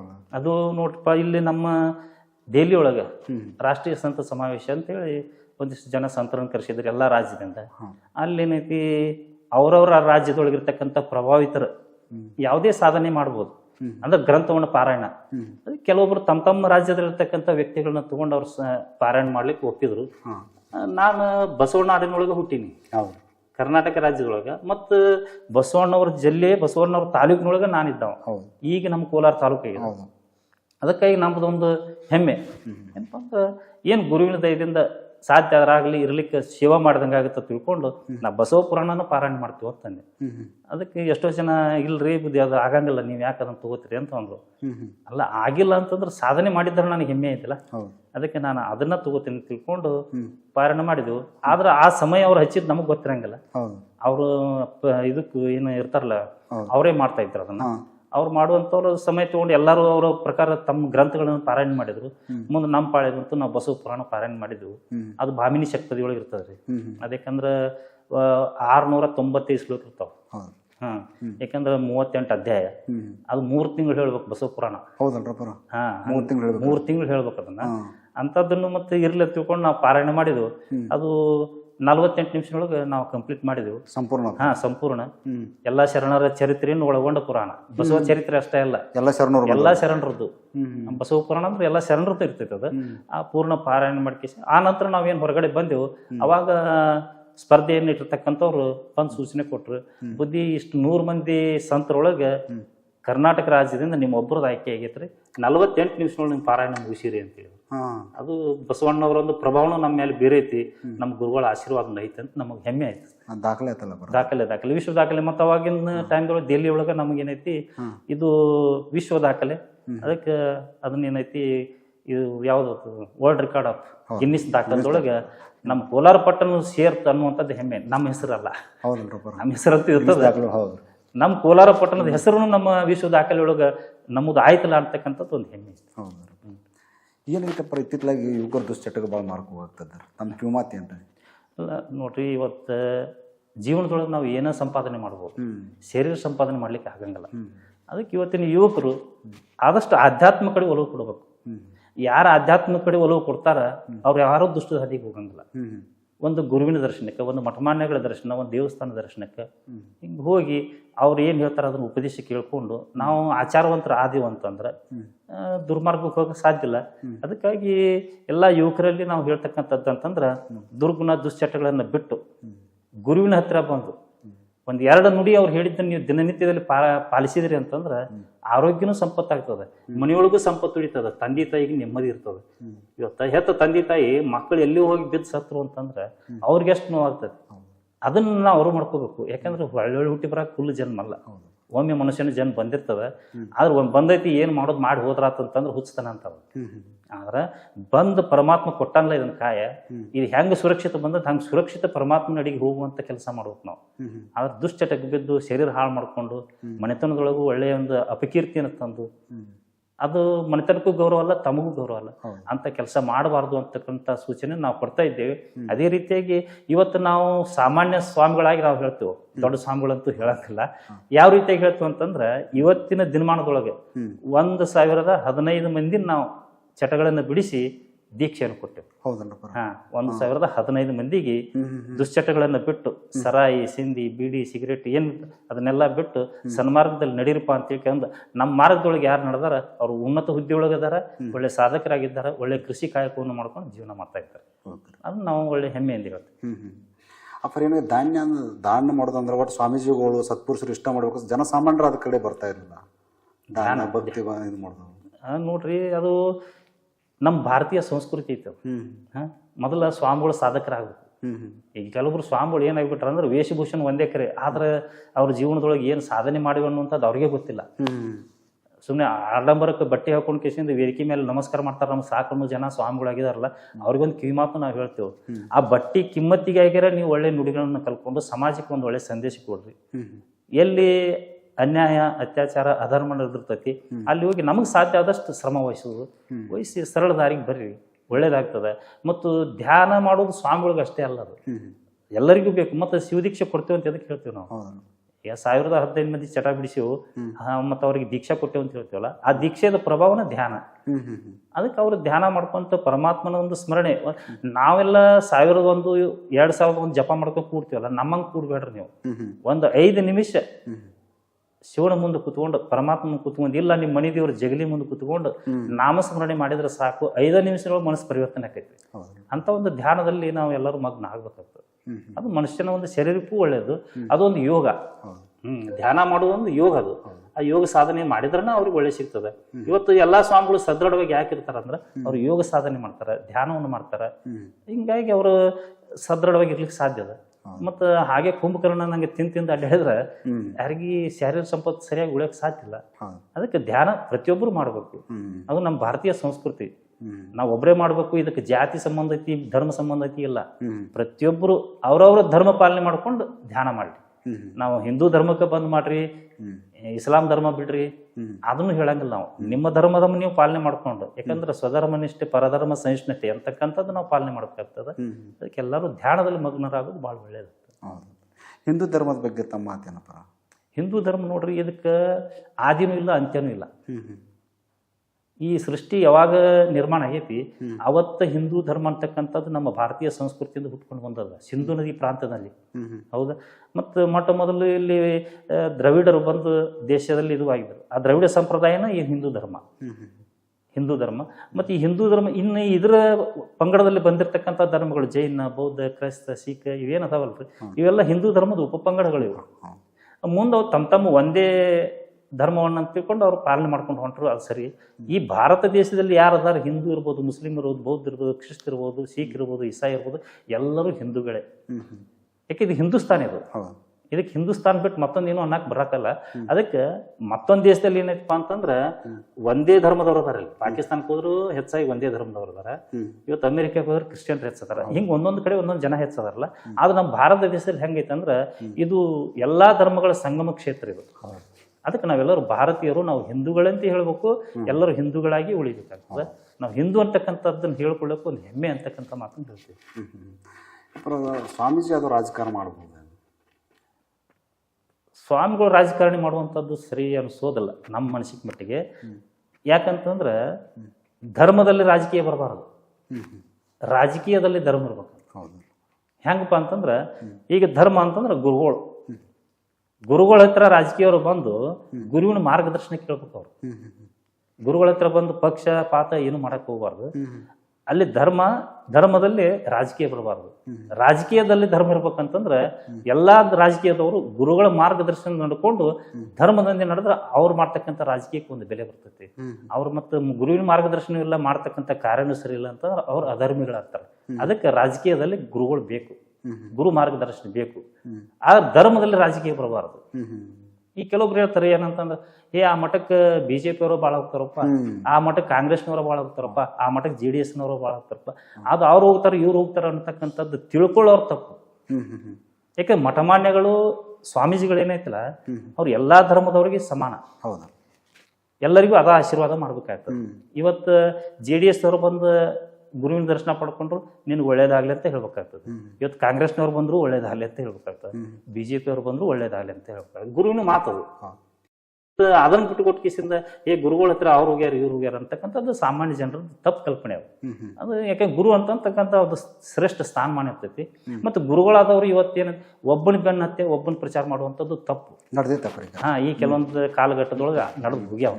ಅದು ಅವ್ರ ತಪ್ಪು ನಡವಳಿಕೆ ಅಂತಕ್ಕಂಥದ್ದು ನಾವು ಹೇಳ್ತೇವೆ. ಯಾಕಂದ್ರೆ ತಮ್ಮ ವ್ಯಕ್ತಿಗೆ ಬೇಕಂತ ಹೋದ್ರೆ ಅಂದ್ರೆ ನಿಮ್ಮ ಸ್ಥಾನಮಾನದ ಗೌರವ ಉಳಿಯಂಗಿಲ್ಲ ಅದು. ಅದಕ್ಕಾಗಿ ಆ ಗುರುಗಳಿಗೆ ನಾವು ಕಿವಿಮಾತು ಹೇಳ್ತೇವೆ. ಯಾರೇ ಬರಲಿ ಪ್ರತಿಯೊಬ್ರು ನಮ್ಮವರಪ್ಪ ಅಂತಕ್ಕಂಥದ್ದು ಭಾವ ಗುರುವಿನ ಸ್ಥಾನಕ್ಕೆ ಇರ್ತೈತಿ. ಇಲ್ಲಿ ಗುರುವಿನ ಸ್ಥಾನದೊಳಗೆ ಜಾತಿ ಭೇದ ಧರ್ಮ ಏನೂ ಇರಂಗಿಲ್ಲ. ಇವತ್ತು ನಮ್ಮ ಮಠಕ್ಕೆ ಎಲ್ಲರೂ ಬರ್ತಾರ ಬರ್ರಿ ಅಂತ ಹೇಳ್ತೇವೆ. ಹಂಗ ಎಲ್ಲರಿಗೂ ಒಳ್ಳೆ ಭಾವನೆ ತೋರ್ತಕ್ಕಂಥದ್ದು ಗುರುವಿನ ಧರ್ಮ. ಅದಕ್ಕೆ ರಾಜಕೀಯದಲ್ಲಿ ಧರ್ಮ ಇರಲಿ, ಧರ್ಮದಲ್ಲಿ ರಾಜಕೀಯ ಬರಬಾರ್ದು. ತಾವು ಆಧ್ಯಾತ್ಮಿಕ ಜೊತೆಗೆ ಪರ ಈಗ ಸಾಮಾಜಿಕವಾಗಿ ಹಲವಾರು ಹೋರಾಟಗಳಲ್ಲಿ ತಾವು ಪ್ರಮುಖ ಪಾತ್ರ ವಹಿಸ್ತಾ ಇದ್ದೀರಿ. ಇದು ಹೇಗೆ ನೋಡ್ರಿ, ಇವತ್ತು ನಮ್ಮ ಸಮಾಜಕ್ಕೆ ಏನೇ ಒಂದು ಸಮಸ್ಯೆ ಬಂದರೂ ಅದಕ್ಕೆ ಸ್ಪಂದನೆ ಮಾಡ್ತಕ್ಕಂಥದ್ದು ಮೊಟ್ಟ ಮೊದಲು ಸ್ವಾಮೀಜಿಗಳ ಕರ್ತವ್ಯ. ಬರೀ ಭಕ್ತರು ಬರ್ತಾರ, ಸಾಕಷ್ಟು ದವಸ ಧಾನ್ಯ ಕೊಡ್ತಾರ, ಕೈ ತುಂಬ ದಕ್ಷಿಣ ಕೊಡ್ತಾರ, ನನ್ನ ಸಂಪಾದನೆ ನನಗೈತಿ ನನಗೆದಕ್ಕೆ ಬೇಕು ಅನ್ನುವಂಥದ್ದು ಸ್ವಾಮಿಗಳ ಕೆಲಸ ಅಲ್ಲ. ಸ್ವಾಮಿಗಳು ಎದಕ್ಕಾಗಿರ್ಬೇಕಂದ್ರೆ ನಾಡ ಅಭಿವೃದ್ಧಿಗಾಗಿ, ಭಕ್ತರ ಉದ್ಧಾರಕ್ಕಾಗಿ. ಅದಕ್ಕೆ ನಾವು ಇವತ್ತು ರೈತರಿಗಾಗಿ ಏನೋ ಒಂದು ಸಮಸ್ಯೆ ಬಂದರೂ ಸಹಿತ ಅಲ್ಲಿ ಭಾಗಿಯಾಗಬೇಕಾಗ್ತದೆ. ಇವತ್ತು ನಮ್ಮ ನಾಡಿನ ಜಲ, ನೆಲ ಮತ್ತು ಭಾಷೆ ಇದಕ್ಕೆ ಏನಾರು ಧಕ್ಕೆ ಬಂದ್ರೆ ಅದಕ್ಕೆ ಸ್ವಾಮಿಗಳು ಮಠ ಬಿಟ್ಟು ಹೋಗ್ಲಿಕ್ಕೂ ತಯಾರಿರ್ಬೇಕು. ಯಾಕೆ ಅವು ಮೂರು ನಮಗೆ ಕರೆಕ್ಟ್ ಇದ್ವು ಅಂದ್ರೆ ನಮ್ಮ ಮಠಗಳ ನೆಲೆ ಇರ್ತವೆ. ಮತ್ತು ಅಲ್ಲೇ ಸಮಸ್ಯೆ ಬಂದ್ರೆ ನಮ್ಮ ಮಠ ಕಟ್ಕೊಂಡು ಉಪಯೋಗ ಏನೈತಿ? ಅದಕ್ಕೆ ನಾವು ಇವತ್ತು ಏನೇ ಬಂದರೂ ನಾವು ಅದಕ್ಕೆ ಸ್ಪಂದನೆ ಮಾಡ್ಲಿಕ್ಕೆ ರೆಡಿ ಇದೀವಿ. ಅದೇ ರೀತಿಯಾಗಿ ಇವತ್ತು ನಮ್ಮ ರೈತರಿಗೆ ಏನಾದರೂ ನೋವಾದರೂ ಸಹಿತ ನಾವು ಇವತ್ತು ರೈತರೊಂದಿಗೆ ನಾವು ಹೋರಾಡಿ ರೈತರಿಗೆ ಏನು ಶಿಕ್ಷೆ ಆಕೈತೆ ಆ ಶಿಕ್ಷೆ ನಮಗೂ ಕೊಟ್ಟರು ನಾವು ಅನುಭವಿಸೋಕೆ ಸಿದ್ಧತೆ ಅಂತಕ್ಕಂಥ ಮಾತು. ಯಾವ್ದು ಪಕ್ಷ ಯಾವ್ದು ವ್ಯಕ್ತಿ ಏನು ಹೋರಾಟದಲ್ಲಿ ಭಾಗವಹಿಸ್ತಾರೆ. ಹೋರಾಟ ಬೇಕಾದಿರ್ಲಿ, ಅದು ಯಾವ ಬೇಕಾದ್ರೂ ಹೋರಾಟ ಮಾಡಲಿ, ಆ ಹೋರಾಟಗಳಿಗೆ ಇರತ್ತೆ. ಆದ್ರೆ ಇವರ ಹೋರಾಟ ಮಾಡ್ತಾರೆ ಅಲ್ಲಿ ಹೋಗ್ಬೇಕು, ಅವ್ರಿದ್ರೆ ಹೋಗ್ಬೇಕು ಅನ್ನುವಂಥ ಸ್ವಾಮಿಗಳು ನಾವಲ್ಲ. ಬೆಳ್ಳುಬೇರಿಂದ ಏನಾಗಿದ್ರೆ ಅವ್ರ ವಿರುದ್ಧ ಹೋರಾಟ ತಮ್ಮದು ಇರುತ್ತೆ ಅನ್ನೋದು. ಬೆಳ್ಳುಬೇರು ನೋಡ್ರಿ, ಈ ಹುಟ್ಟೂರು ಕೋಲಾರ ಅವ್ರದ್ದು. ಮತ್ತು ಅವ್ರು ನಮ್ಮ ಮಠದ ಪೂರ್ವ ಪರಂಪರೆಯ ಶಿಷ್ಯರು. ಅವರು ಪೂರ್ವ ಪರಂಪರೆ ಶಿಷ್ಯರವರು. ಮತ್ತು ಅವ್ರು ಎಲ್ಲಿದ್ರು ನಾವು ಅದಿವಂತಕ್ಕಂಥದ್ದೇನು ಅವ್ರು ಹುಟ್ಟು ಹೋರಾಟಗಾರರು. ಮತ್ತು ಅವರು ನಮ್ಮ ಊರು ಕೋಲಾರ, ಮತ್ತು ಅವ್ರ ಇದ್ದಲ್ಲಿ ನಾವು ಇರ್ಬೇಕಾಗ್ತದೆ. ಮತ್ತು ಅದೇ ರೀತಿಯಾಗಿ ಮುಳವಾಡಿ ಯಾತ್ ನಿರ್ವಹಣೆ ಆದಾಗ ನಾವು ಹೋಗಿದ್ದೆವು. ಮತ್ತು ಇವತ್ತು ಬಿಜಾಪುರಗಳಿಗೂ ಮಾನ್ಯ ರೈತರು ಹೋರಾಟ ಮಾಡಿದ್ರು. ಮತ್ತು ಅಲ್ಲಿ ಬೆಳ್ಳುಬೇರು ಮಾಡ್ಯಾರ, ಅಲ್ಲಿ ಎಲ್ಲರೂ ಕೂಡ್ಕೊಂಡು ಮಾಡಿದ್ರು ಪಕ್ಷಾತೀತವಾಗಿ. ಅಲ್ಲಿ ನಾವು ಭಾಗಿಯಾದೆವು. ನಾವು ಭಾಗಿಯಾದ ಮರುದಿವಸ 300 ರೂಪಾಯಿ ಏರಿಸಿ ಘೋಷಣೆ ಮಾಡಿದ್ರು ಅವರು. ಮತ್ತು ನಮಗೆ ನೆಮ್ಮದಿ ಐತಿ ಅದಕ್ಕೆ. ಅದಕ್ಕೆ ನಾವು ಇದೇ ಪಕ್ಷದವರು ಇದೇ ವ್ಯಕ್ತಿ ಅಂತಕ್ಕಂಥದ್ದು ಏನಿಲ್ಲ, ಎಲ್ಲರೊಂದಿಗೆ ನಾವು ಇರ್ತೀವಿ. ಮತ್ತು ಇನ್ನೊಂದು ಏನರಪ್ಪ ಅಂತ ಬೆಳ್ಳುಬೇರು ನಮ್ಮ ಮಠಕ್ಕೆ ಒಂದು ಕಣ್ಣು ಇದ್ದಂಗೆ ಅವರು. ಈಗ ಬಂದವ್ರು ಯಾವುದೇ ಇದ್ರು ಸಹಿತ ಬಂದು ನಿಲ್ತಾರೆ, ಅದಕ್ಕೆ ಅವರು ಯಶಸ್ವಿಯಾಗಿ ಕಾರ್ಯನಿರ್ವಹಿಸ್ಕೊಡ್ತಾರೆ. ಮತ್ತು ಮಠ ಸೇವೆನೂ ಅವ್ರು ಮಾಡ್ತಾರೆ. ಅದೇ ರೀತಿಯಾಗಿ ನಾವು ರಾಜಕೀಯ ವ್ಯಕ್ತಿಗಳಾಗಿರ್ತಕ್ಕಂಥ ಶಿವಣ್ಣ ಪಾಟೀಲ್ರಿಗೆ ಅಮೃತ ಪಟೇಲ್ ಅವರು ಬರ್ತಾರೆ, ಅವರು ಬಂದಾರ, ಅವರು ಬಂದು ನಮ್ಮ ಕೂಡ ಒಡನಾಟದಿಂದ ಇರ್ತಾರೆ. ಮಠದ ಬಗ್ಗೆ ಏನಾದ್ರು ಹೇಳ್ರಪ್ಪಾಜಿ ಇರ್ತಾರೆ. ಇನ್ನೂವರೆಗೂ ನಾವು ರಾಜಕೀಯ ವ್ಯಕ್ತಿಗಳಿಂದ ಏನು ₹1 ನಾವು ದಕ್ಷಿಣ ಬೇಡಿಲ್ಲ, ಯಾವುದೋ ಅನುದಾನವನ್ನು ಪಡೆದಿಲ್ಲ, ನಾವು ಪಡಿಲಾಕು ಹೋಗಿಲ್ಲ. ಯಾಕಂದ್ರೆ ನಮ್ಮ ಭಕ್ತರದಾರ, ಹನಿ ಹನಿ ಕೂಡಿದ್ರೆ ಹಳ್ಳ, ತೆನಿ ತೆನಿ ಕೂಡಿದ್ರೆ ರಾಶಿ ಅಂತ. ಹಂಗೆ ನಮ್ಮ ಸಾಮಾನ್ಯ ಭಕ್ತರು ನಮ್ಗೇನು ಕೊಡ್ತಾರೆ ಅದನ್ನ ನನಗೆ ಜಾತ್ರೆಗೆ ಹೋಗುತ್ತೆ, ಅದಕ್ಕಿಂತ ದೊಡ್ಡದು ಬೇಡ ಅಂತೀನಿ. ನಾವು ಎಲ್ಲ ಸ್ವಾಮಿಗಳ ಕೇಸಿಂದ ಹೋದ್ರೆ ಬೇಸಂಗ್ ರಾಕ್ ಬರ್ತದೆ ತಿಳ್ಕೊಂಡು ಹೋಗುವಂಥ ಒಂದು ಪ್ರವೃತ್ತಿನ ನಾವು ಬೆಳೆಸ್ಕೊಂಡಿಲ್ಲ. ಮತ್ತು ಆ ಸಂದರ್ಭ ನಮಗೆ ಬಂದಿಲ್ಲ. ಮುಂದೇನೋ ಗುರುವಿನ ಇದ್ರದಿಂದ ಒಂದು ದೊಡ್ಡ ಪ್ರಮಾಣದೊಳಗೆ ನಡೀತು, ಆ ಟೈಮ್ಗೆ ಹೋಗ್ಬೇಕಾದ ಪ್ರಸಂಗ ಬಂದರೂ ಹೋಗ್ಬೋದು. ಯಾಕಂದ್ರೆ ನಾವು ಮಾಡೋದು ಸಾಮಾಜಿಕವಾಗಿನ ಸಾಮಾಜಿಕ ಭಕ್ತರಿಗಾಗಿ, ನಮಗಾಗಿಲ್ಲ.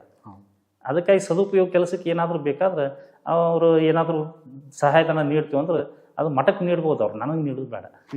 ನನಗಾಗಿ ನಾವು ಏನು ತಂದಿಲ್ಲ, ಇನ್ನೂವರೆಗೂ ತಂದಿಲ್ಲ, ತರಕ್ಕೂ ಹೋಗಂಗಿಲ್ಲ. ಬಸವಣ್ಣವ್ರ ಜನ್ಮಸ್ಥಳ ಇದ್ರ ಬಗ್ಗೆ ಏನು ಹೇಳ್ತೀರಿ? ಬಸವಣ್ಣವ್ರ ಜನ್ಮಸ್ಥಳ ನೋಡ್ರಿ, ಬಸವನ ಬಾಗೇವಾಡಿ ಜನ್ಮಸ್ಥಳ ಅಂತಂದ್ರೆ ಅವ್ರ ತಾಯಿಯವರು ಇಂಗ್ಲೇಶ್ವರ, ಅವರು ತಂದೆಯವರು ಬಸವನ ಬಾಗೇವಾಡಿ. ಅಂದ್ರೆ ಎರಡೂ ಬಸವಣ್ಣವ್ರಿಗೆ ಸಂಬಂಧಪಟ್ಟದ್ದು. ಆದ್ರೆ ಹೆಚ್ಚು ತಂದೆ ಊರನ್ನ ಹೇಳ್ಬೇಕಾಗ್ತದೆ, ತಾಯಿ ಊರು ಹೇಳಕ್ ಹೋಗಲ್ಲ. ಅದಕ್ಕೆ ಅವ್ರು ವಿದ್ಯಾಭ್ಯಾಸ ಏನು ಮಾಡಿದಾರೆ ಅದನ್ನ ನಾವು ಬಸವನ ಬಾಗೇವಾಡಿ ಅಂತ ಹೇಳ್ತೀವಿ. ಇವತ್ತಿನ ದಿನಮಾನದೊಳಗೆ ನೋಡ್ರಿ, ನಾವು ಬಸವನ ಬಾಗೇವಾಡಿಗಳು ಬಿಜಾಪುರ ಜಿಲ್ಲೆಯೊಳಗೆ ಎಷ್ಟೋ ಮಂತ್ರಿಗಳಾಯ್ತು, ಶಾಸಕರಾಯ್ತು, ಪ್ರಭಾವಿತರು ಆಗಿ ಹೋಗಿದ್ದಾರೆ. ಆದ್ರೆ ಬಸವಣ್ಣವ್ರ ಬಗ್ಗೆ ಏನೇನು ಮಾಡಿಲ್ಲ ಅವ್ರ ಕೆಲಸ. ಅದೊಂದು ಏನು JS ಪಟೇಲ್ ಪುಣ್ಯದಿಂದ ಅದು ಪ್ರಾಧಿಕಾರದಾಗ ಕೂಡೈತೆ ಅಂತ ತಿಳ್ಕೊಂಡು ಬಸವಣ್ಣವ್ರದ್ದು ಒಂದು ಐಕ್ಯ ಮಂಟಪ ಅವನ್ನೆಲ್ಲ ಸುಧಾರಣೆ ಮಾಡಿದಾರೆ ಅಷ್ಟೇ. ಇವತ್ತು ನೋಡ್ರಿ, ಅಯೋಧ್ಯೆಯಲ್ಲಿ ರಾಮ ಮಂದಿರ ಕಟ್ಟಿದೀವಿ, ಹೌದಾ? ಅಯೋಧ್ಯೆ ರಾಮ ಮಂದಿರ ಉದ್ಘಾಟನೆಗೆ ಜನವರಿ 22 ತಾರೀಕಿಗೆ ನಮಗೂ ಆಮಂತ್ರಣ ಬಂದಿತ್ತು. ಬಿಜಾಪುರ ಜಿಲ್ಲೆ ಒಳಗೆ ಒಂದು 3 ಜನ ಸ್ವಾಮೀಜಿಯವರು ಬಂದಿತ್ತು. ಅದರೊಳಗೆ ನಾವು ಒಬ್ಬರು ಅಲ್ಲಿ ಹೋಗಿ ನಾವು ಉದ್ಘಾಟನೆ ಮಾಡಿ ಬಂದದ್ದು ನಮ್ಮ ಭಾಗ್ಯ. ಅಲ್ಲಿ ಈಗ ಯಾವಾಗ 500 ವರ್ಷಗಳ ಪರ್ಯಂತ ಹೋರಾಟ ಮಾಡಿ ರಾಮ ಮಂದಿರ ಕಟ್ಟಿದ್ರು. ಹೌದಾ? ಅದು ಎದಕ್ಕಾಗಿ ಕಟ್ಟಿದ್ರು? ನಮ್ಮ ಹಿಂದೂ ಧರ್ಮ ಸಾಂಕೇತಿಕವಾಗಿರ್ತಕ್ಕಂಥ ಒಂದು ಮಂದಿರ ಕಟ್ಟಿದ್ರಲ್ಲ, ಅದಕ್ಕೆ ಎಷ್ಟು ಕಿಮ್ಮತ್ತು ಕೊಟ್ಟಿರಿ. ಕರ್ನಾಟಕಗಳು ಬಸವಣ್ಣವ್ರು ಅದಕ್ಕಿಂತ ಪ್ರಭಾವ ಆಗ್ತಿತ್ತು. ನಮ್ಮ ರಾಜಕೀಯವ್ರು ಮಾಡ್ಬೇಕಾಗಿತ್ತು. ಬಸವಣ್ಣವರು ನೋಡ್ರಿ ಸರ್ವರನ್ನ ಸಮಾನತೆಯಿಂದ ಕಂಡ್ರು, ಕೆಳಗೆ ಬಿದ್ದವ್ರನ್ನ ಮೇಲೆ ಎತ್ತಿದ್ರು. ಹೌದಲ್ರಿ?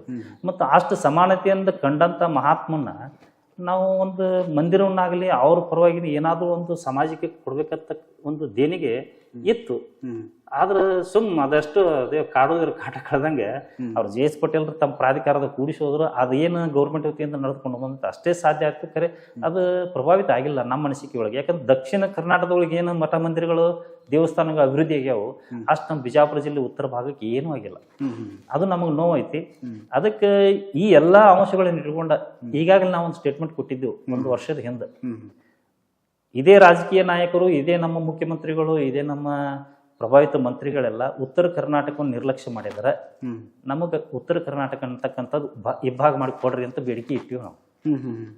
ಅಂದ್ರೆ ನಮ್ಮ ಮಂದಿರಗಳನ್ನ, ಮಠಗಳನ್ನ, ನಮ್ಮ ಸಾಮಾಜಿಕವಾಗಿ ನಮ್ಮ ಜನಗಳನ್ನ, ನಮ್ಮ ರೈತರನ್ನ, ನಮ್ಮಲ್ಲಿರ್ತಕ್ಕಂಥ ಜನರ ಅಭಿವೃದ್ಧಿಯರಾಗ್ತದಲ್ರಿ. ಅದಕ್ಕಾಗಿ ನಾವು ಅದು ಒಂದು ಮಾತು ನಮ್ಮ ಮನಸ್ಸಿನೊಳಗೆ ಐತಿ. ಅದು ಮತ್ತು ಗುರುವಿನ ಅದು ಮುಂದೆ ಏನಾಗ್ತದೆ ಆಗ್ತತಿ. ಏನಾರು ಉತ್ತರ ಕರ್ನಾಟಕ ಪ್ರಭಾವ ಆಗಲಿ ಅಂತ ತಿಳ್ಕೊಂಡು ಈ ಕೃಷ್ಣಾ ನದಿ ಮೇಲ್ದಂಡೆ ನೋಡ್ರಿ ಇದೆ ಎಷ್ಟು 50 ವರ್ಷ ಆಗಿ ಮುಗಿದು ಹೋಯ್ತದ. 50 ವರ್ಷ ಸಿಮೆಂಟಿಂದದ್ದು ಅಂಶ ಉಳಿಯಂಗಿಲ್ಲ ಅಂತ ವಿಜ್ಞಾನಿಗಳು ಹೇಳ್ತಾರೆ. ಮತ್ತು ಇದು ಮುಂದೆ ಅಭಿವೃದ್ಧಿ ಆಗೋದಷ್ಟು ಸಾಧ್ಯ ಆಕೈತಿ ಇಲ್ಲ ಅನ್ನೋಂಥದ್ದಿಲ್ಲ, ಇನ್ನೂ ಪೂರ್ಣ ಆಗೇ ಇಲ್ಲ. ಮತ್ತು ಅದು ರೈತರಿಗೂ ಉಪಯೋಗ ಆಗಲಿಲ್ಲ.